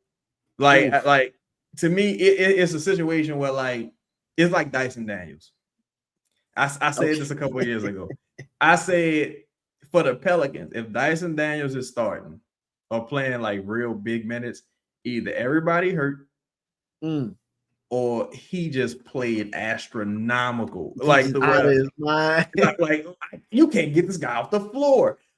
I don't see a world that exists like that for Derrick right now. If Derrick grew like 4 inches taller or something like that over the summer, maybe. But I don't see that right now. All right, another quick one. Oh, and how you feel about Malik Monk? I know Malik Monk didn't want to come to New Orleans before. Malik, but 2 for 20. I trade her for Malik right now. You would do that? Yep, because I think Malik is like a charged. I think he like another. I think you need some more offense, man. And I think Malik is like a proven bucket. I look at Malik to be like I think he would give you similar to what Sadiq Bey gave you. I can see that. You know what I mean? Like from a production standpoint, off the bench, starting, we be having injuries. Like I think they're gonna have to do a lot of maneuvering, boy. Yeah, though they got a lot of situations. I'll take Malik Monk. Okay. I'll take Malik Monk for sure. Interesting. Let's go to real quick because we got the Milwaukee pick. Anything from Milwaukee you consider? The only thing I saw, Portis, I thought about Portis over there. Oh yeah, Bobby Portis, man. I wish Bobby Portis was like a couple years younger. But I like Bobby. He feel like he fit the Joe Dumars timeline too. He would fit perfectly, bro. Yeah, like to me, he would fit perfectly. The shooting fell off a little bit, but Bobby Portis, I don't really want nothing to do with Miles Turner, to be honest. Ryan, of course, Kevin Porter Jr. is another guy I kind of like on that team. Gary Trent Jr. has got a player option. He probably picked that up. 3. Yeah. I said him and Cam was the only ones I had. Jericho Sims, like a rotational type guy. You're not getting AJ Green, of course. I didn't know AJ was already 27. Yeah. Well, that's why I removed him a little older than you. This is not a young team, bro. No, like even Ryan Rollins is already 24. So he probably gonna decline his player. So let's say Ryan Rollins is probably on the expiring if he play well. He probably gonna decline that player. Ousmane Dieng, isn't he on that team too? They traded Ousmane Dieng to them? I thought I don't see him not for next year. He probably they probably didn't pick up his option. Isn't that one of them players that was busting us up when it was when we lost? It was that Porter was the Jr. only time Ousmane Dieng had played well too, probably buzzing us up. All right, so nothing out of Milwaukee. The only thing I would have it would if I could get Ryan Rollins probably at the 2 you think Rondo would want his guy? I think he put in a word for him. Think he put in a word like bring my product over here. I don't know if you got an avenue to get him. I think you know what though. But see, Ryan Rollins already 24, and you got to pay him soon, so you ain't got like a rookie scale avenue like for that contract. I wouldn't trade my pick for Ryan Rollins. Nah, okay. I ain't giving y'all that pick back for Ryan Rollins. Okay. I consider Portis into some kind of scenario off the bench. Yeah, I like Portis. I like Portis. Mini Rudy. Rudy got 1 year for $36 million in a player option. I'm taking Rudy Gobert, though. What's the deal? I don't care. Now I don't care. Obviously, I can't distress assets to a degree. I can't see them. DeJounte and Herb. I don't think Rudy distressed at all. Honestly, but they got to extend him soon. Honestly, bro, I think Rudy and Ant are that team. I think because to me, trading Rudy Gobert for like DeJounte and Herb, to me, it's a lateral move because the they got the young big behind him. I would say it's actually like trending downward because DeJounte older, coming off a devastating injury. He ain't played well in 2 years. He's been injured for both years. You got a defensive player of the year candidate every year. Julius Randle about to expire, if I'm not mistaken. You got to decide him. They probably Julius got two years left. Yeah, they probably, depending on how this series go, they might move on from him. I think Naz Reid is more of a distressed asset. I think Naz hasn't really been performing. You know, we did what we thought about Naz, the deal for Naz. Ayo, unrestricted free agent. Bones, are unrestricted free agent. So I looked at Rudy because behind Rudy, they got. I think they still in the tax too. If I'm not mistaken. They got an old boy that we played last game of the season. Yeah, Behringer. He was fucking a monster. Yeah, and when they put him on the floor, you know, I think the core of that team, I agree it's him, Rudy, but I think it's McDaniels too. McDaniels not going nowhere. Obviously, and I think they just trust and building around those two more than anybody. I think with Rudy play style, I think Rudy could play another 4 years though, and he's still gonna be just Rudy because dude is a monster. Help guy. If you added Rudy here, let's say you was able to do that, right? Let's say what was the deal of DeJounte and like Herb for Rudy? I would do because they could start Behringer, and you know what I mean. Yeah, he have to come along, but they still have most of their bigs. I would do that. What do you think Rudy would? Do you think Rudy would be? I think Rudy would be great, but just like what you think Rudy would do for the team? This don't help your spacing. People talk about, but like, I think you'd have a solid fucking. You would need you need a really good passer to play with Rudy. I think excellent defender, excellent rebounder. You know, got better as an offensive option. This is a winner. This is a regular season winner. This to me is no downside with that deal. I just can't see why Mitty would do it because it's like Herb. You got a better version of Herb already in McDaniels, and his contract is a little iffy.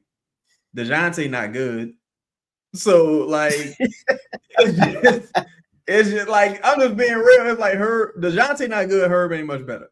So it's like. Okay. I really think Rudy Gobert, them dudes like identity. I mean, when he got there, you went to the conference finals. Like they fucked up trading Cat. I ain't gonna lie, dog. You should have kept them together. They should have kept that team together. That shit would have worked out. I ain't gonna lie. I think with Ant taking another step, I think they could have figured that out. And you still had Nas. But see the thing too. I don't know if they would have been able to keep it. The days are gone where one motherfucker can will you to the promised land. Yeah. But see, who else on that team? Let me look real quick. They got AO. Oh, I would take back Dante if I could get Naz Reid in the deal. Yeah, we talked about that one. Yeah, we spoke about that. Naz for I think it was DeJounte and Hawkins, I think it was. Yeah. I'm sending that in. I think that was one of for me, that was one of like the primary. I think they signed, like, I'm not even considering AO. I think they re-signed Dosunmu. You know what I mean? Especially with Dante being out. So I just wouldn't even really and he not a distressed asset. Oh, not at all. You know what I mean? Not especially after this postseason. No. So we got Miami, which they got got a lot of distressed assets. They do, though. I think Hero, Wiggins. Personally, I'm looking at. I don't think Wiggins distressed, but Hero's distressed. Hero's definitely distressed. I think because the reason I consider Wiggins is distressed is because he got the 30 mil player option. It's like you got to do like if you. But see, so many teams calling for him. Like teams, and then it's like he's expiring. So worst case scenario, he 31. So it's like you ain't really looking to him as like a foundational piece type guy. But teams are calling for him to like round out, the roster. Like he's like Harrison Barnes at this stage. Yeah, Like, you know what I'm saying? I had the Spurs. Harrison Barnes was one of those. Man, the Jovic, Spurs don't have many. I had Jovic on there too. He's distressed. Tyler Hero distressed. I think Jovic and Ware distressed. I don't think we're distressed. You think we're distressed because they're not playing? The reason I say that is because it's just starting to come out. It's just starting to come out more and more. Like people ain't really fucking with the Heat culture and the play style and all of that. I think also, bro. Oh, shout out to you, Jason. I appreciate that. Oh, yo, and to answer your question, now that you mentioned it, bro, I'm gonna start downloading these episodes for audio, and I'm gonna upload them to the podcast platform. So I'll have that information for you soon, bro. Appreciate you. Shout out to everybody in the building, man. Tap that like button for us, bro. Appreciate y'all. Yeah, and look, Pat Riley came out the other day, and he said he spoke about Bam, and he also specified his affinity for playing with non-centers. He don't want a real center. He don't want bigs out there. All he wants is Bam out there. He said Bam is untradeable, and he don't want to really play with a center. So you know that's coming from Bam. And look, that Bam also said if I had to trade somebody, I'm trading Ware. Spo don't like Ware. Spo don't like him. One could say he is distressed. They benched him in the fucking playing game versus Charlotte. He only make $4 million, and then you got.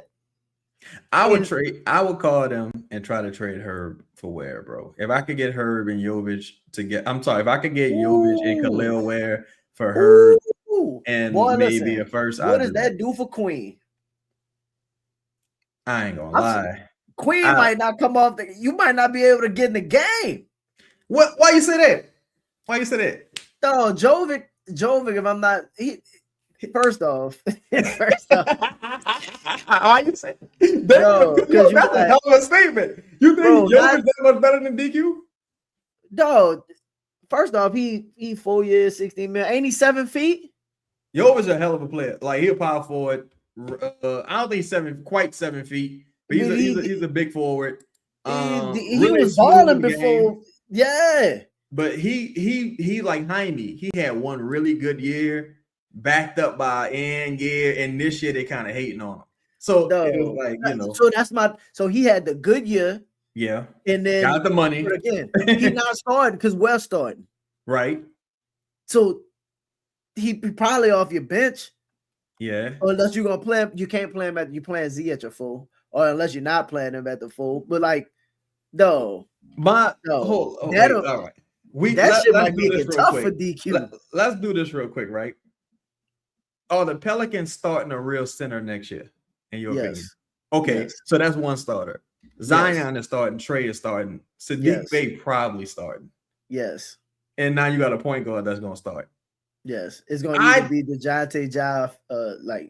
I think they bringing in the point too.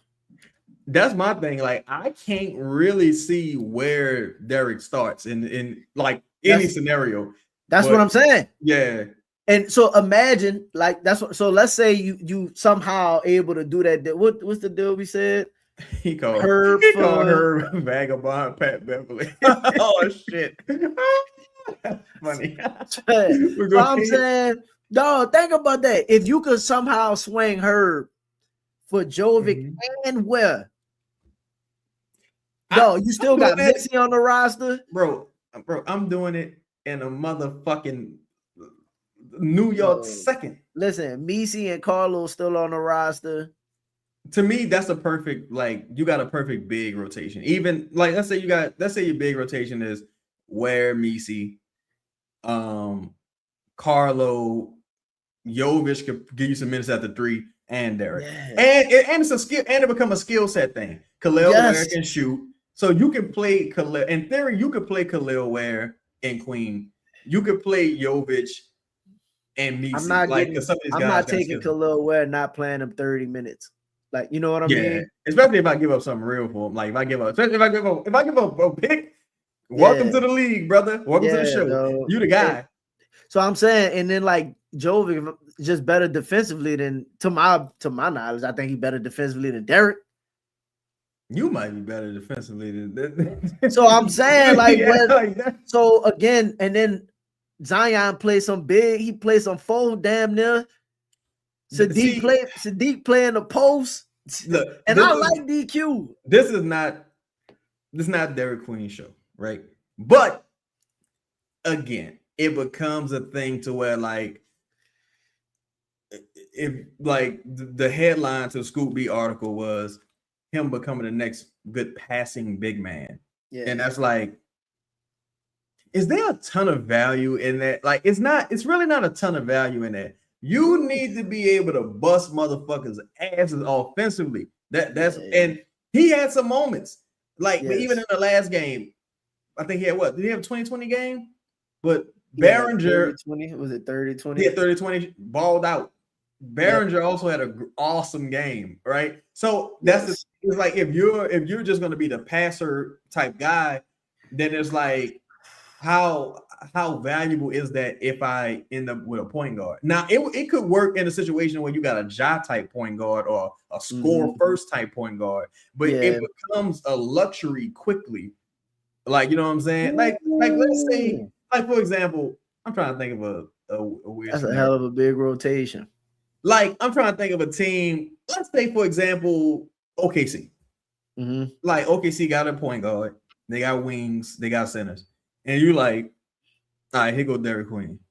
You're like, well, what do I really do with this? Yeah. Yeah. How do I maximize this? Yeah. How do I maximize this? And that becomes the question. So they're going to have to figure something out. But I do that, Elvin. I do the trade so fast. the league.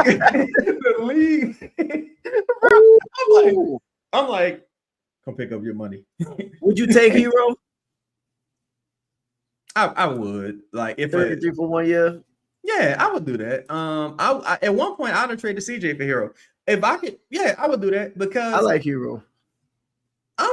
You know what? I would trade if, let's say, Ware wasn't an option and they were just like, give us DeJounte for Hero. I'd be like, all right, whatever. Where Hero can shoot. Hero has some moments of brilliance. I also think Hero is just like it would just be another Jordan Poole type situation though. The way like gives you a lot of offense but y'all both just inspiring. Yeah. I'm looking to flip. He's more Hero. proven. Yeah, he's more proven postseason and regular season. He's another guy who just can't stay healthy. I don't think he I think he helps you. I don't know. He moves the needle some. I'll say. I think having him and Trey out there would be nice. Yeah, it would be nice. I think that would be some true offense. Oof. That Ware and Jovic shit kind of it kind of gets your mind. All right. I think we got 2 left. Let's do it. You seemed interested in the Lakers possibilities. And I think they make it out the series against Houston, but report came out that Luka probably not gonna play next series at all. I don't think you got no chance. None without Luka. None. Austin Reeves probably come back. But he's hindered again. So what you think they do? They got to sign him to an extension. Austin Reeves, yeah. I think LeBron. I think they bring back LeBron just off GP. I don't know. I don't think you can bring him back after he carried you out this first round unless he requests to go somewhere. Unless something weird happens with Cleveland and they find a way to get him. Because that's the only two. I think that's the only 2 places LeBron going, Cleveland. You think they move Mobley for LeBron? In a sign and trade? Mobley got the fucking the 50-60 mil. But that's the thing. Bron's so old where it's kind of like I think the Lakers would take Allen and like stuff for LeBron at this stage. You think they're trying to get off Bron? Not get off him, but like he's a free agent, so you got to get some type of value for him. If he really just wanted to go to Cleveland, you'd be doing him a favor. If he wanted to go to Cleveland and they didn't have a path to get him, you'll be doing him a favor in that situation. I think also because that would be a very interesting team. But for me, I'm calling them. I'm offering them Herb probably. If I couldn't get Ware, if I couldn't get like first. They got 2 picks also, if I'm not mistaken. The Lakers do, if I'm not mistaken. They got 1. Well, I meant like 2 tradable first, not. Okay. Yeah, if I'm not mistaken. Gotcha. if I'm not mistaken. I think, and after the I think they got I think they pick started. I forgot what fell in line to where they finally got their picks to start having access to them. I would call and be like, "Yo, give me Adu, Dalton Connect, and I don't think I do that for her. And 2 first. If I get the 2 first, if I could get the 2 first, yeah. But see, also you could trade her right into the cap space, and you'll have a trade player exception. But the only thing with them TPEs is they rarely get used, and you can't combine them bitches. Like the Pelicans got one right now, but they don't really. Yeah, they're not that valuable. Like unless it's like a $40 million one, but like 14 million, 15 million, that shit ain't that valuable. And you can't combine it with the player, I don't think, right? If it's over a certain number. I think that's how it works. Like, I don't think you can say, okay, we got a 14 million player exception. Let me add it on top of DeJounte 30, and now I don't believe so. 45. I'm saying I don't think you could do it that way. Yeah, I'm not sure about it. I don't believe so. I think the last one is the biggest one. We end with Memphis, Ja, KCP. They got a lot of people, Jackson. Bro. I like GG's. Ja, KCP. Well, I don't want KCP. KCP on a 20 million player option. Nah, I'm cool on KCP. But Ja, Santi. You think they move any of those? I think they would definitely move Santi because Santi got a team option at Santi pretty much an expiring. So you got Ja, Santi, Brandon Clark, they can't get no more distressed.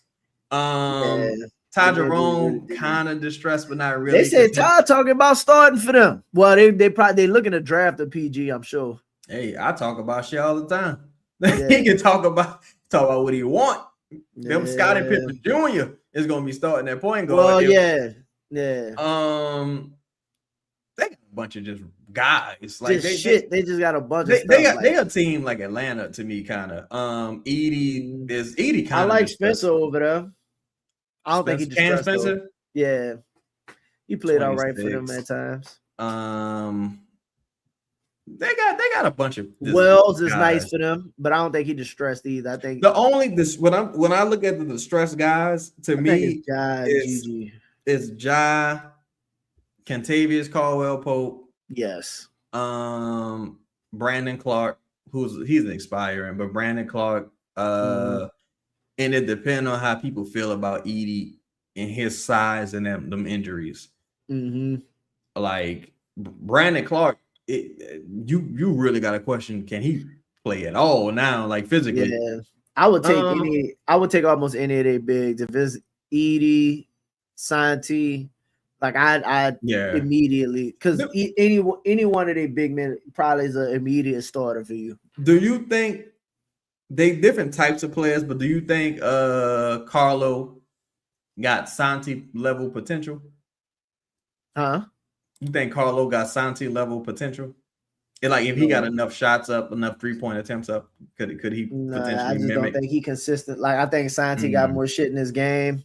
I think I like Carlo is a catch and shoot, run and dunk kind of guy. Like he don't even attempt to really put energy like, guy. At least Ease put it on. Like he tried to put it on the floor and make like little foot movement. Yeah, Carlo don't have none of that. Nah. Okay. But I take Santi for sure. For the most part, that was everybody, though. Yeah, it's not too many other players I could think of that I would just straight up call distressed assets just off the rip. I'm sure there's always somebody. Well, this is what, and I'm glad we did this because what this really showed is that there's not many avenues out there to players to not saying that you can't make moves, but for example, Gillespie is somebody we said we'll take. Like obviously you'll take Ja, obviously you'll take we said Sabonis, right? Where Jovic, who else was on the list? Like Kobe, we said Lively. Other than that, like Peyton Watson. One thing I'll say too, that people gotta come to the realization of is that the superstar is dying in the NBA. That's not really a thing no more, right? The way put the team on your back type superstar. I think now you talking about you got maybe 3-4 superstar type motherfuckers and a bunch of like high level stars that win by it's a committee. Like some of their parts. But that's why like when you're talking about getting like a home run, the home run looks like a guy who hasn't quite lived up. Like if I'm the Pelicans, let's say if I'm the Pelicans and I didn't have Zion, I would try to trade for Zion because I'd be like, I need a motherfucker that ain't live up to the hype just yet. And if something go right, he could have an ascension. You know like what I'm saying? Yeah, like Ja, or even like. Here's an interesting thing. Mm-hmm. Ja make 40 and 44. He probably want an extension, obviously, but you could get Ja for say like what you could get Ja for Poole and Herb, maybe something like that. Yeah, I think Poole and Herb maybe a first and a swap, something like that. Yeah, I'll probably. And would you be willing? Let's say you got Ja. Would you? This might be a stretch, but if Sharp only make 20 for the next like 4, would you look to add Sharp if you had Ja? Both of them? Yes. I think that's just too much of the same type of player because I mean potentially if Sharp coming off the bench, but now I got 3 undersized guards. Depending Sharp on how Sharp off the bench. Depending on and Sharp can't really shoot neither. So like Sharp would have to have a crazy ascension from beyond the arc because it gets to the point if I got Ja, let's just say everybody healthy, just hypothetically speaking, everybody healthy. I'm gonna want a more low usage guy. I need somebody that's gonna catch this motherfucker and shoot it. I need somebody that like because Sadiq Bey is too high volume, in my opinion. If Herb is too high volume,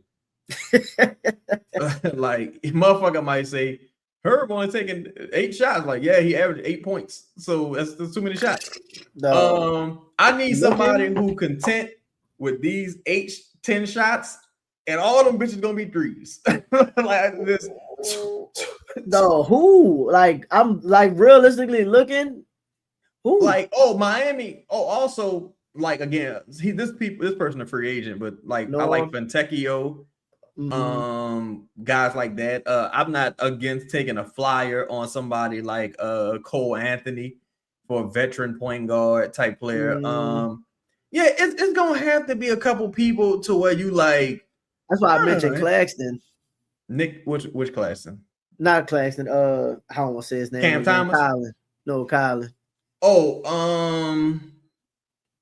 I mean, the reason I say we talk about backup point guard, but like Tyus, I think gonna be a free agent. Well, the reason I say like Tyus, like I probably Tyus alone, but the reason I say Cole Anthony because I'm talking about like if the Pelicans only end up with $12 million available in free agency, close to that, they're gonna need like a motherfucker taking that vet minimum. Yeah. And Cole Anthony's probably getting the vet minimum. That's why I say people kind of who got 1 foot out the league. Yeah. Motherfucker like that, you know what I'm saying? It sounds like we ain't gonna be good. Why you say that? Well, I don't know. I'm just because we talk about you got to build this roster out. I mean, to me, they got avenues to do things. They just ain't got many avenues to get no superstar type motherfucker. No. I don't think they go to superstar route, but I'm just as we examine the doable landscape. Like if you, for example, if we turn if we turn Herb into like Dort and AJ, you know what I mean? Something like that. I'm like, I think we improved. I think I ain't gonna lie to you, bro. I think they got a lot of avenues to being good without like it being Ja Morant or something like that. Because realistically, if you just improve your rebounding and rim defense, that's gonna automatically put you up defensively. Add a little bit of 3-point shooting. You just gotta turn the people that's not very good, i.e.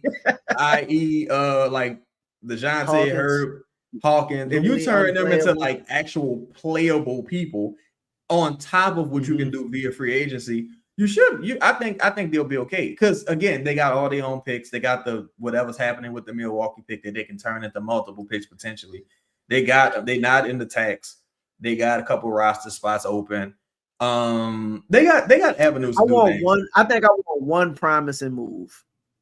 Like if they trade for John Morant, it seems like the rest of the pieces gonna just fall in place. Or if they trade for Ware, you'll feel like the rest of the pieces, especially Ware. Like I think how I view it right now, the roster feels extremely incomplete to a degree. You know what I mean? Because you're trying to like who are your mainstays? What you mean? Like who I'm keeping for sure? Yeah, like just like if you would say these are the players that I think can contribute to winning right now on this team, who would you say those players are? Z, Trey, Sadiq. Fears. I gotta say Fears. I almost gotta say Queen. I mean, right now I gotta say DeJounte. Technically, I don't think Herb contributes that much, to be honest. But if I was willing to bring him off the bench, that's about it.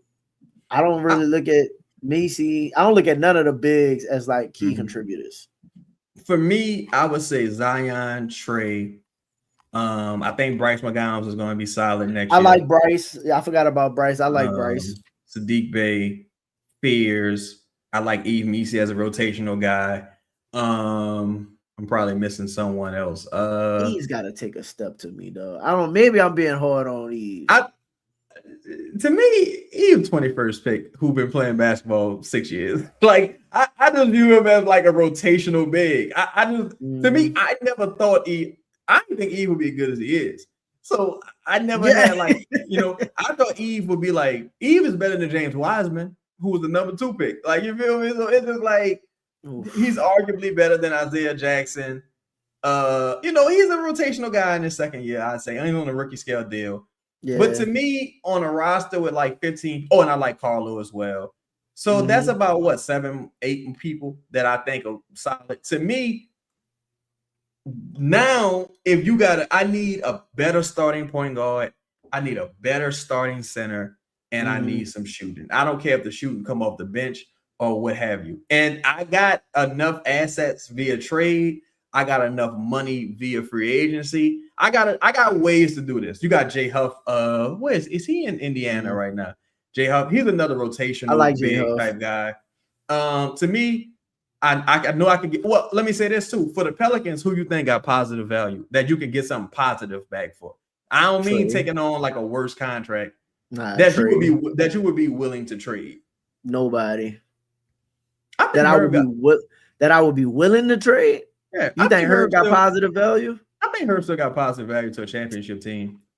Oh, okay. Well, to a contender, not championship. To a contender, yes. I think Herb got value to a contender, but I just don't think Herb before the season and Herb right now completely different. I think he certainly got less value than he did in the all season. Yeah, yo, like Herb, bro. I remember talking about like Sadiq. Yeah, Sadiq got value. I think Sadiq. Oh yeah, Sadiq as well. Not that I'm not really just Sadiq makes $6 million though. Yeah, I'm not. I wouldn't trade Sadiq.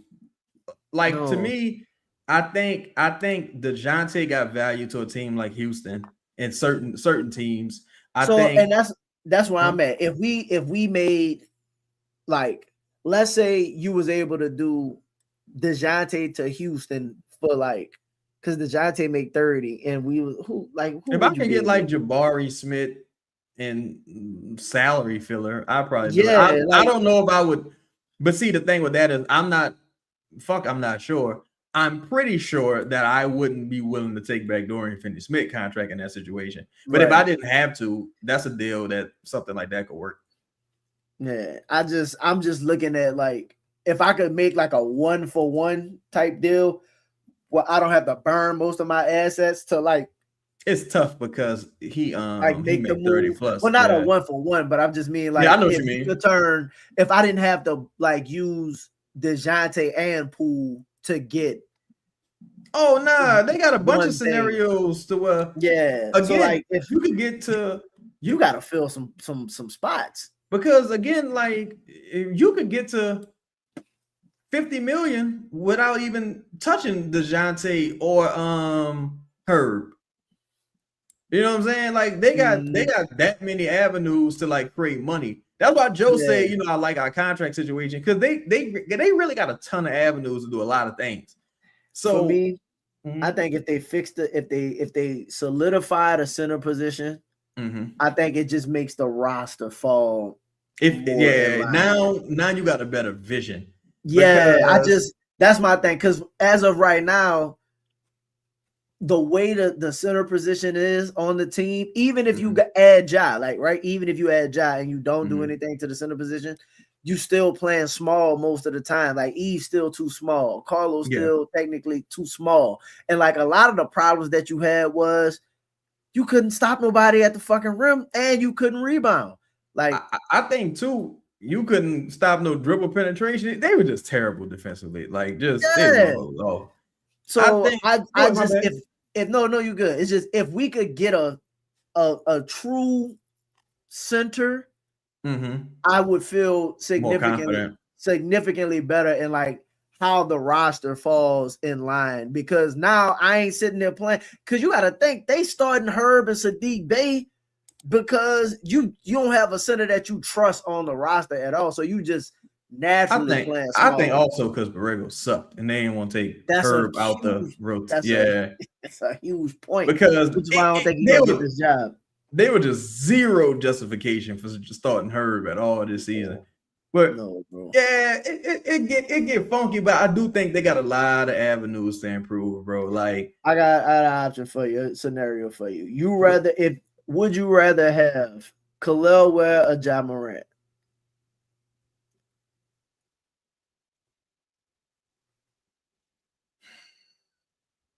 Probably Khalil Ware. Okay. Probably Khalil Ware. Why you say so? Because I got a long-term answer at center, at least on paper, and he's on a rookie scale deal. Okay. I think Ja Morant is a total. I think Khalil Ware is a floor raiser, and Ja Morant would be a ceiling raiser.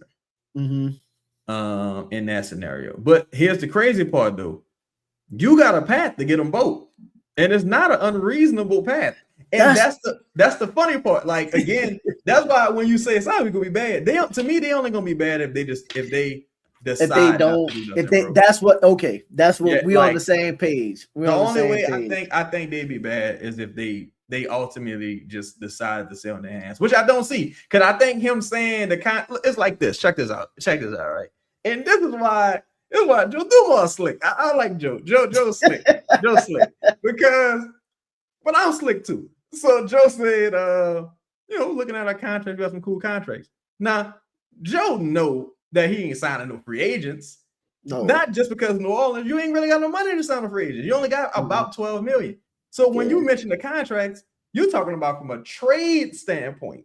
And this is just me doing deduction. Like this from a trade standpoint. That's what make those contracts not bad contracts, right?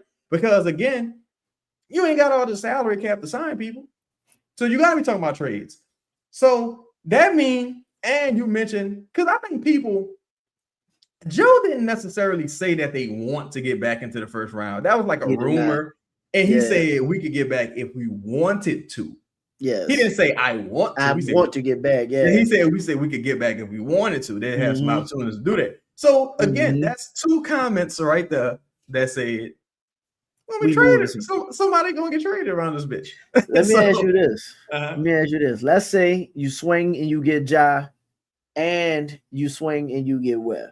Right? You did that without giving up Messi. Would you be willing to sacrifice Messi to get Lively, and then those be your two bigs? To me, that's it's overkill. That's overkill. To me, that's overkill. Because if Lively worked out, that's two starting caliber bigs. That's my point. Yeah, but then you got to pay them like two starting caliber bigs at one point, and they would probably end up as if they play. Yeah, if they but you wouldn't pay Lively if he didn't play, right? So if you was running both, or like that was your big rotation, I mean, if they both worked out, you could turn and flip one of them. See, You not ain't taking no chance. You'd rather just hang you, on the pieces. you wouldn't, because Lively was like a rotational big in Dallas, like because he was like a Yeah. co-starter. If I traded for Lively, I probably would just prefer to keep Eve because Eve is gonna be at like about 4 million. Lively gonna be making about 7. He's 7. Eve don't have the injury. I ain't gotta worry about that period, like the injury Yeah. issues. For the amount of minutes Lively probably, because if I'm playing, if I got Ware and I got Eve or Lively, there's never going to be a minute that I don't have a center on the court. Right. So if Ware taking up 30 minutes, I'm giving Lively Eve about 18, maybe something like that. And so you cool with just running Eves in that time? Yeah, I mean, yeah, in that scenario, still can't catch though. Oh my god, I gotta stop talking about Eves, bro. Because honestly, I think again, if Eve top out I saw improvement from last year to this year, but if he top out as just a rotational big, that's pretty good. Like if he's like a defense first rotational big, that's pretty solid because you do get to a point where you can't play everybody and you can't pay everybody. Because if Lively playing 18 minutes a game and he's healthy all season and he go into the off season, he gone. Like somebody gonna be like, you come get this money. You know what I'm saying? So now you back looking for another rotational big. To me, I think Lively would be an interesting consolation prize, but now you looking at Lively like Mark Williams or DeAndre Ayton, to where it's like, if it works out, cool. Whereas with Ware, I'm thinking it's like this could be Hassan Whiteside, could be Jared Allen, could be this, could be that, but this motherfucker can shoot. He can defend, he can rebound, he can do it all. I just be trying to cover my bases though, because I'm looking at Klingon right now. And Robert Williams playing a lot of those minutes. Yeah, you're rookie, matchups, styles make fights. And you're not going to fix everything in the offseason. Well, shout out to my dog, Justin. I appreciate you, fam. Say solid pie. Gifted some Mexican tacos for you. Muchos gracias, my brother. Muchos gracias. So, like, you're not going to fix everything in the offseason, right? I think if you not in one off season, because you still got shit you can go into the deadline with. So at least if you could get a center and some shooting, or a point guard and some shooting, cool. Now, if Joe just dropped his nuts, and he just like, I'm fixing everything. I'm trading you. If he just wild out, because look, we've seen teams do that before. Yeah. And this ain't David Griffin. Like, you know what I'm saying? Joe is not David Griffin. So people like David Griffin selling his hands. It's not what Joe Dumas does. So I don't he got no history of that. You talking about the man? He talking about Rasheed Wallace, Rip Hamilton, Allen Iverson. Yes, no. Yes, bro. Joe aggressive. Derek Joe Queen gonna make the moves. Jordan Poole, Sadiq Bey. Again, there would have been more moves if DeJounte wasn't hurt last. I'll put it to you this. You seen how Joe fired the whole staff? I'm expecting like true roster turnover. Yeah, because to me, if winning the goal, you really only, again, you talking about, and Carlo's like iffy on that list. Yeah, like Eve might be iffy on that list, but I say Carlo, a person like Carlo don't really have no value. So like you ain't really tripping on him. You don't have, But so if you look at like Trey, Zion, Sadiq Bey, Fears, and you got to put Queen in the LGP. That's it. Yeah, I mean, they gave Bryson a guaranteed contract. I like Bryce, but so you got like 6 people. So you got 6 people that's like they coming back. Most of them bench dudes, though. I think Carlo coming back, and I think Eves will be back for now. I think he will be back unless somebody gave him a first for him because they was trying to give her. But I think that's 8, and out of that 8, you got 2 guaranteed starters with Bay kind of on the fence. Yeah. So you gotta get a surefire starting center, surefire starting point guard, and you can just kind of put anybody else in the 5th spot to add some shooting. Yes. No. Yo, I'm telling you, I think this is gonna be a fun, exciting off season, bro. They got some It already avenues, bro. is. It already I been some change compared to what we used to. absolutely. They definitely got avenues. I'm just like, if you sit on your hands, let me ask you this. if you go ahead. No, my bad. Go ahead, and then I'll ask you. No, it's just if you sit on your hands, I'm expecting you to not like you'll be a 30-win team, like a 35-ish win team.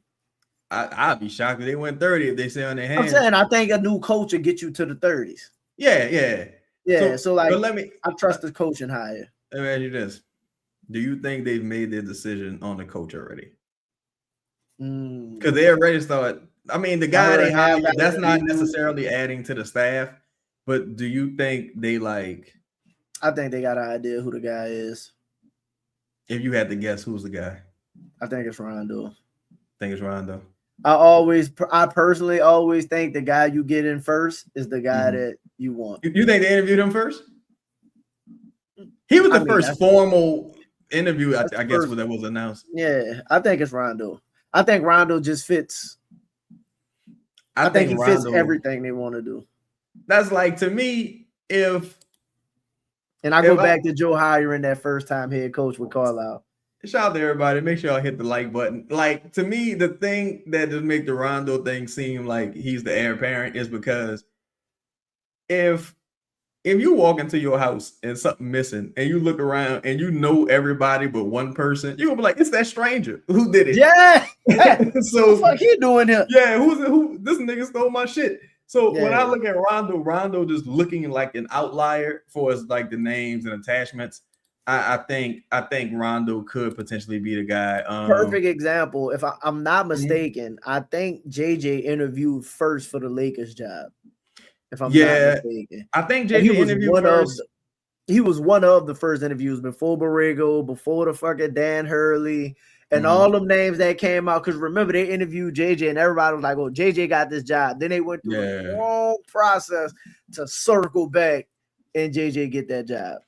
So, because to me, if Rondo the first hire, I don't think Rondo taking the job without them saying, "Yo, we about to build this shit out." I think they said Rondo came in with the whole offensive identity and all of that, and it's like, I can't do that with this.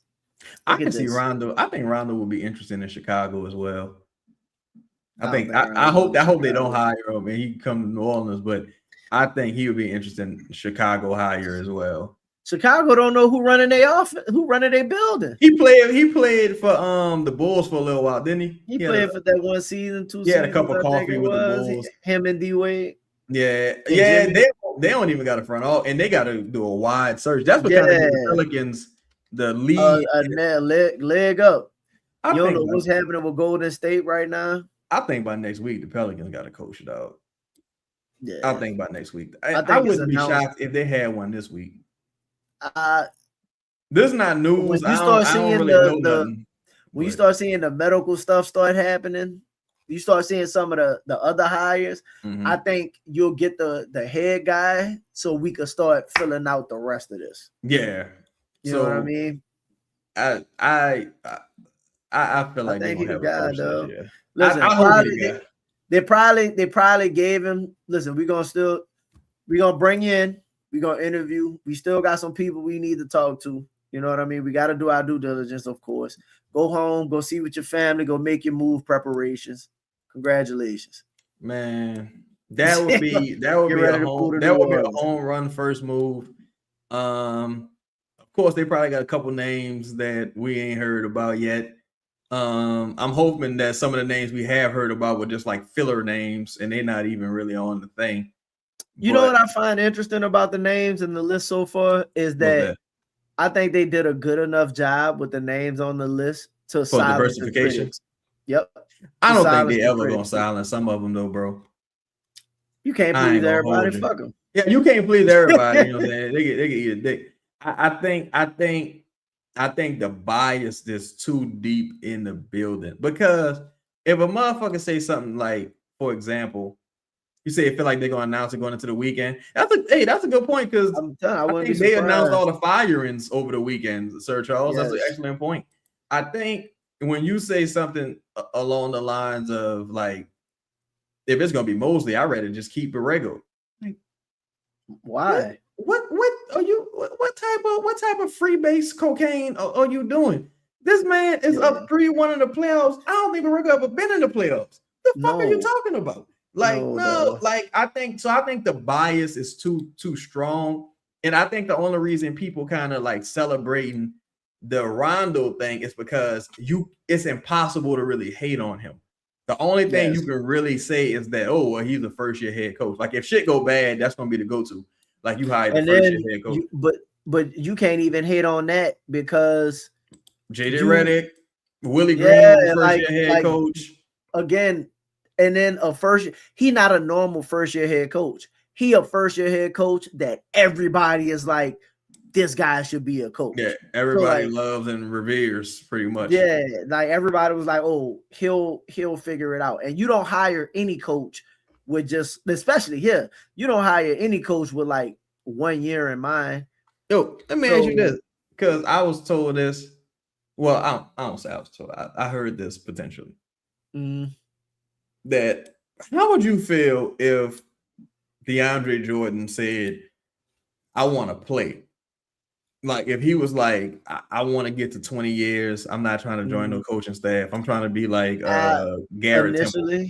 Initially, I was like, make him a coach, but at the same time, if for what he did for Queen and I want to ask you that too. Go ahead.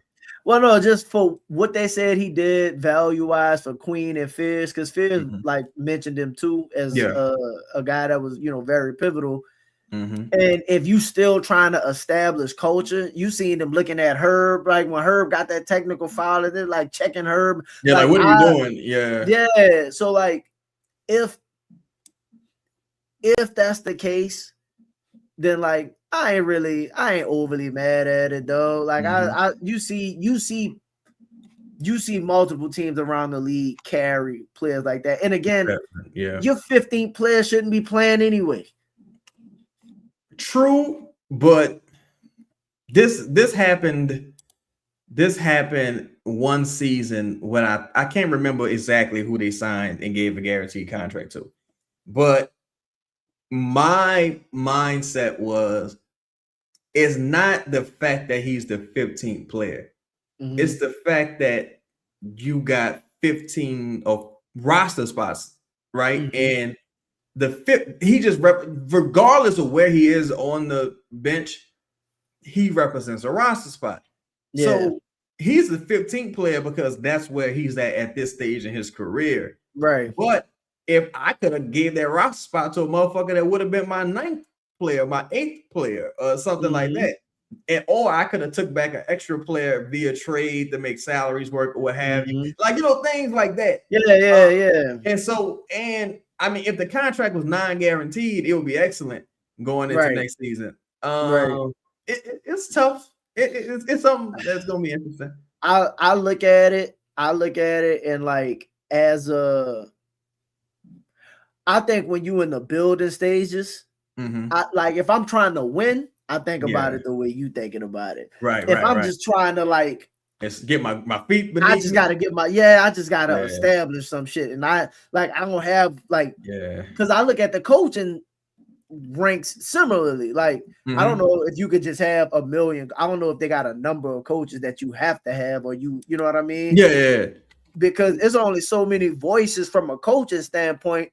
I want to be around my players as well. Right. So you know what I mean? So if it's like, I feel you. Yeah, if I don't want a bunch of people coaching everybody, it's kind of like, all right, look, I might be willing to, I can't put you on the staff.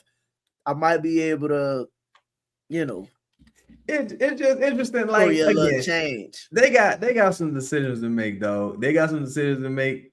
And he said these obscure assistants won't sell one ticket.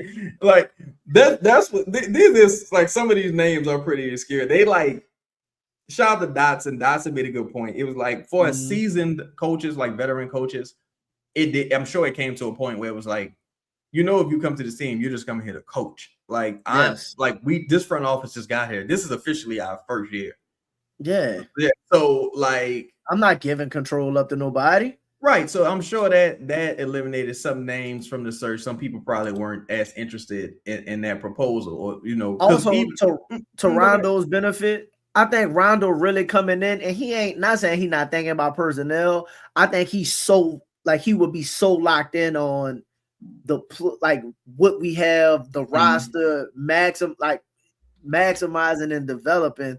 Dog, I ain't trying to be sitting there thinking about who you bringing in and all of that. I'm wondering how we could do your part so I could do my part. Yeah, I can see that. I can see that. So it's gonna be interesting. Shout out to everybody that joined us, man. We've been rapping. We've been doing 2.5 hours, though. Like this all season gonna be something. We covered, man. We covered the whole NBA, dog. Yeah. This wasn't even really a Pelican show. We like covered the entire NBA. Shout out to everybody that been rocking with us.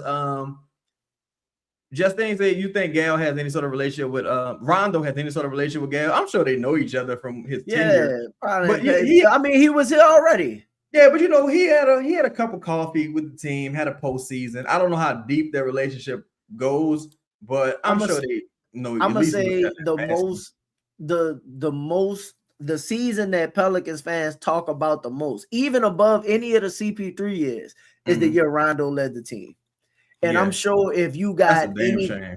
That's crazy. The one season he was here is he a playoff record holder for most assists in the playoffs. Like, so I'm imagining that if she tapped him with the fan base at all, right? And you just hear how people talk about Rondo. She probably go, yeah, I remember when Rondo was here. And like he had to have some kind of communication with her to a degree. I think with these mass firings and all these things, I think she just totally trusts Joe. Yeah, like Joe, take us to the promised land. Yeah, and we're gonna see. 1,000% agree, bro. 1,000%. Appreciate you, Claire. Lied. Say Rondo should be the favorite. If not, it would be some BS. Well, you got to do your due diligence. You got to see what happens. The numbers got to work. The plan, the course of action got to work. Because not that I think this will happen, but who knows if Rondo went in there, he ain't throw a chair and did all kind of wild, just start acting a fool. Like we don't know, but it seems like they average like the national media, I guess, because he's the premier name. Out of all the candidates, they advertise him a bit. It would be if you're talking about PR, which I don't think Joe care about PR. I think Joe want to win. No. But if you're talking about PR and you could win, Rondo, like imagine that introductory press conference. And that's what I was. Though, listen, don't you think, bro? Listen, if Rondo was the coach, if they really decided and Rondo was the guy, and then you fucking brought in a well. And you brought in a job. Listen, and let's say you would win the offseason before doing anything. And let's say you did that without like moving pool, so you still got that expiring money to do something during the season. Avenues to do that. Yep. To do something. Listen, we ain't ready yet. You try and rehab value a little bit and then move it during the season. Dog, look. There's avenues to do that. and that's the thing, because again, you got assets. You got your own picks. There's avenues to building out this team without like necessarily punting or forfeiting too much future capital. Like I think people a lot of people don't really be hip to like certain stuff and certain mechanisms and shit like that. And I understand because it's the Pelicans, and it's sometimes it ain't worth the energy to follow some of this shit. But they got avenues.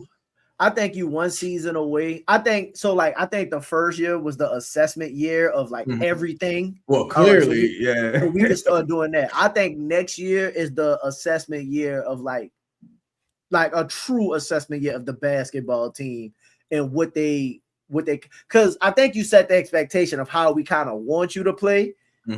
This year, I'm gonna get you the coach that's gonna start developing what it is. Let me see what y'all look like. I'm gonna get you some pieces because we got to get some of these dudes up out of here. They don't fit what we want to do. But I think like next season is gonna be more so like them trying to start forming the identity. Like we need to see what Zion look like next year. Like I don't. This will Go be the ahead. first season, in my opinion, that this is on Joe and Troy. This is the first Yes. season that you can evaluate the front office. Yes. Last season inherited a lot of shit. This season, Yeah. what you do with those things, that's really going to be the decision. Like you got to turn shit into shit, and it's not fair, but that's the business. That's why you get paid the big bucks. Jay Black said, "Who you guys think is the favorite?" If I had to guess today, my two favorites would be Rondo and Darvin Ham. I agree. And I think Darvin Ham, just because of the relationships there. He's to me, Darvin Ham's only was a head coach in title. To me, Darvin Ham was an assistant coach that elevated. Like I thought about it because Darvin played for him back in Detroit when they won and all of that. I just kind of. Also, I'm sorry to cut you off. My bad, bro. Good. I know this as it pertains to the James Borrego situation. A lot of times you interview guys just to do them a favor. Yes. And that's kind of how I look at Darvin to a degree. Respect. It could be. Yeah, it could be that type of situation. Because I think Doc getting fired, right? Mm-hmm. And the reputation that Darvin has, like Darvin probably not gonna get another opportunity nowhere. Yeah, honestly, the fact that they made that hire so fast and didn't really consider giving it to Darwin Ham, I think that's a little bit insulting. And I don't think Darvin's returning to that team. No. So we don't know what capacity he could be coming to the Pelicans in. Like if it's a Darvin Ham and Rondo pairing, I'm cool. I'm comfortable with that. Yeah, but like if Darvin the head and Rondo the two, like the lead assist or the associate head coach, because both of them together probably would cost what it would cost for like a premier head coach anyway. Because now you're talking about, wait a minute, this is a hell of a staff. You got a super X and O's guys. You got a tough nosed defensive guy, like if that was Darvin Ham's calling card. I wouldn't hate that pairing if both of y'all, and it'll do what like most teams do anyway. It'll give you time for Rondo to learn on the job. Yeah. So we're gonna close there, man. Shout out to everybody in the building. Make sure y'all hit the like button, hit the subscribe button, hit the bell notification. Hype up the video when it finishes posting. Tell the people they can find you at, brother. Appreciate y'all, man. Y'all can catch me on YouTube, Pels in the Blender. We got some other stuff coming up also. And on X, Just A Davis. Y'all see it, man. Appreciate y'all for following. Hit the like button, subscribe. Always gonna be here. This shit fun. Yeah. Y'all know me at Cheddar Chaz, aka Pelicans Critic, aka the Fake Fan. Y'all can follow me on Instagram at Cheddar Chaz. Follow me on Twitter at Cheddar Chaz. Cheddar Chaz everywhere. I'm always in beef. You know what I'm saying? I'm always at war with somebody. And man, we're gonna keep doing these shows, man. We're gonna keep talking to the people. We're gonna keep trying to find avenues for the team to get better. This is a solution-oriented shows, all solutions. We ain't, we've done much complaining throughout the season. Now it's time for the solutions, and it's a new day, bro. Shout out to Kurt Joseph. Yeah, I hope Zion has given Ja a call 2X. I hope they are ready to talk.